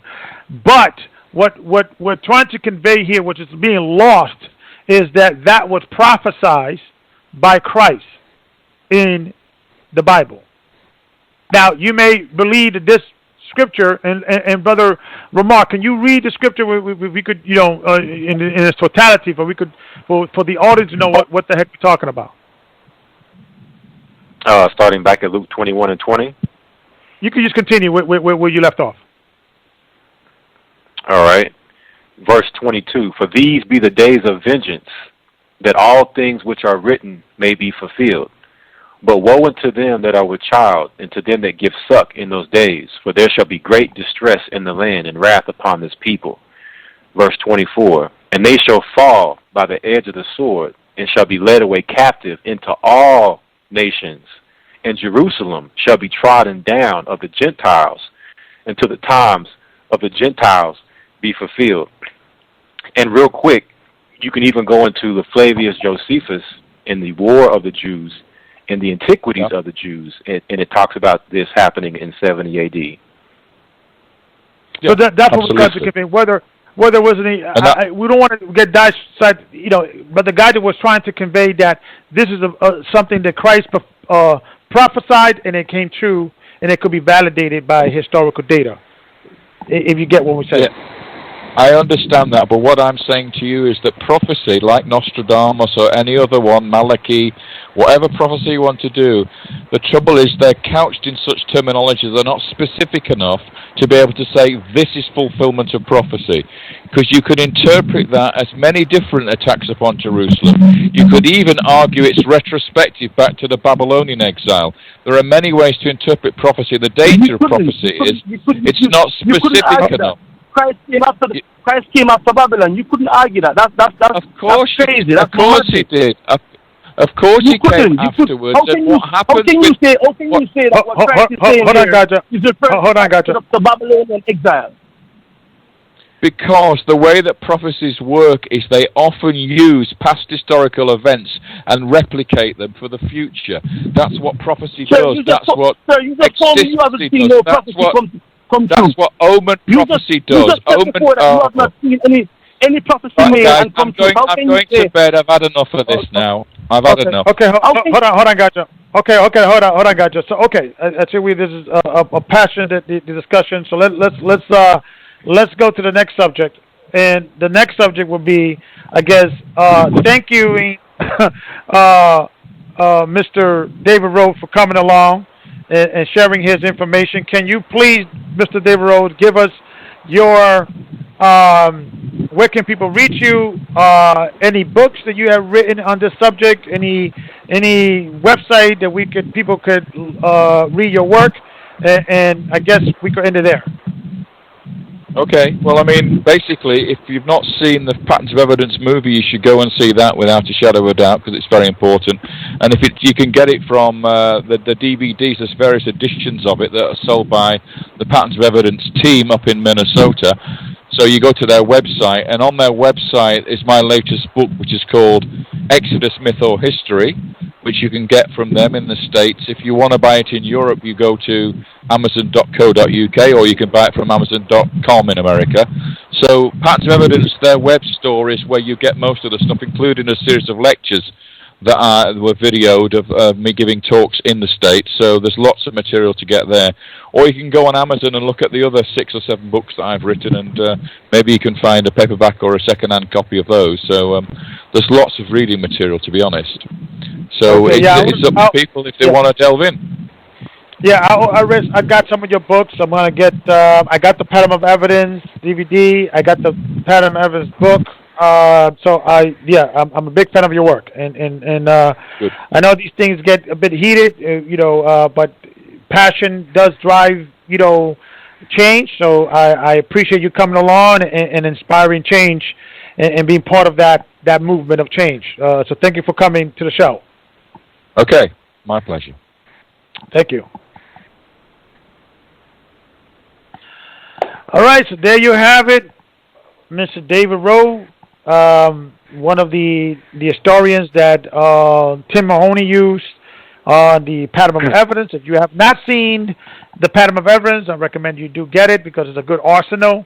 In regards of evidence proving the Israelites being in Egypt. So, Brother Gaja, Brother Ramar, any last thoughts? It was definitely a good show.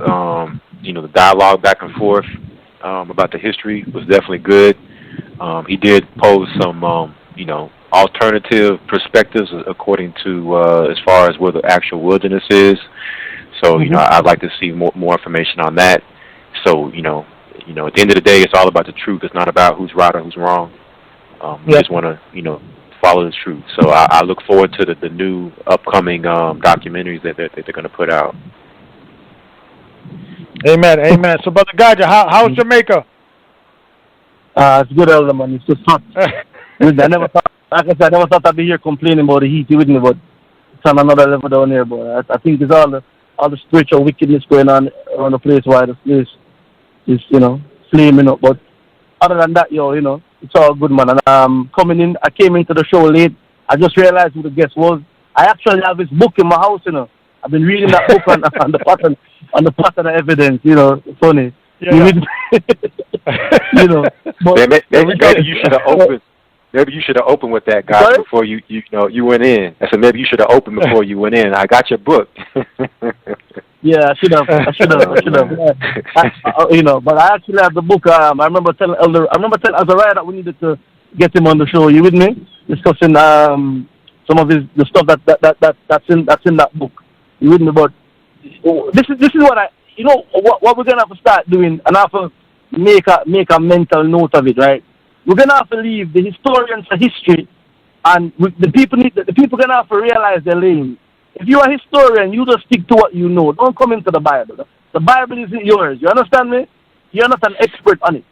So this is what I have to rein myself in as well. I'm getting frustrated by people going into the Bible and saying things with the Bible who haven't studied it, to the extent that we have. You understand me? And it's just right. Yeah, I think you're right. And I think with that being said, if we having an historian guest on, then we will. I think that all the questions should be geared towards history, because even though he's an historian, and we ask him a biblical question, he's going to give us 2 cents about it. He could be dead wrong, but he's going to give us 2 cents about it. But it only gender strife if especially 9 times out of 10 they're going to give you the political question. Answer. It doesn't matter, or a philosophy in regards of prophecy. I think we should always gear the questions towards their expertise, not on subject matter in regards of biblical stuff. I think you're not an expert in that field. And I'm sorry, I actually came into the show very late. I came in on the back of on the back of the Sabbath day. How do you know the Sabbath when the Sabbath is? That's what I heard. Even when I'm like, I guess coming off of the past couple of weeks discussion that we've been having with these so-called scholars out there, it just have me aware that that no more foolishness. You with me? Well, guys, as long as we've been doing this, I would think you'd be used to things by now. Know what to expect. You know what? I should be. This is what I'm saying. I actually should be, but sometimes it actually it sometimes just rub me the wrong way. I think the last couple of weeks I've kind of you get me, because I was dealing with it. Yeah, I was in a war zone for the last couple of weeks. You with me? And he was getting war from people who you never really expect. You with me? Right. to come with. So I've been dealing with it for the past couple of weeks. I think this is why I'm a bit more zero tolerance to it right now. And it's like some of the conversations right now that we're having right now.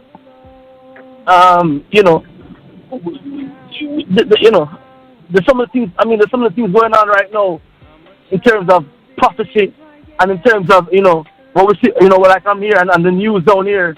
Whatever happened in Babylon is as a direct rollover effect right here. You understand me? So right. I'm seeing that. I'm seeing it first, and I think that You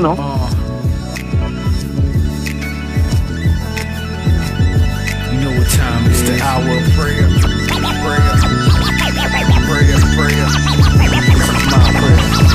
I pray that I stay on the straight and narrow, and someday my people wake up and pray for Pharaoh. Right now we in a state of peril, but I'm praying for rest up in the wilderness and change to a greater peril. I pray for light in the hour of darkness, praying for the day Satan's power is off us, and we increase like sawdust when the carpenter does that is sharp and the tree is sawed up. Pray when I walk through the valley of the shadow of death, you help me win every battle that's left. For if I go to the right or move slow to the fight, you remind me what the life of a soldier is like. I pray for my kinfolk and my friends for an awakening. It's been kinda lonely since I've been woke. A different stroke for different folks. I just pray your words stay in my heart, cause that's what's giving hope. This is a prayer to the Most High. For higher, talk to the Father when I fall on my knees. Pray to the Most High with all your might. This is a prayer to the Most High. For higher, talk to the Father when I fall on my knees. Pray to the Most High with all your might. I pray to the Most High to keep me humble, walking the straight narrow path so I don't stumble, because a lot of folk think my walk is a joke when they're the ones walking down the slippery slope. I pray I reach them, so it sees so you can watch them nourish. Holy Spirit teach them truth and deed so you gon' watch them flourish. I pray my prayer reaches you with a clean heart, a right mind, no need to repent from a clean start. Most high, I pray I'm perfect in your eyes, because perfection in man's eyes is dressed with lies. And who can truly understand unless you show it to him? Receive the land of milk and honey unless you flow it to him.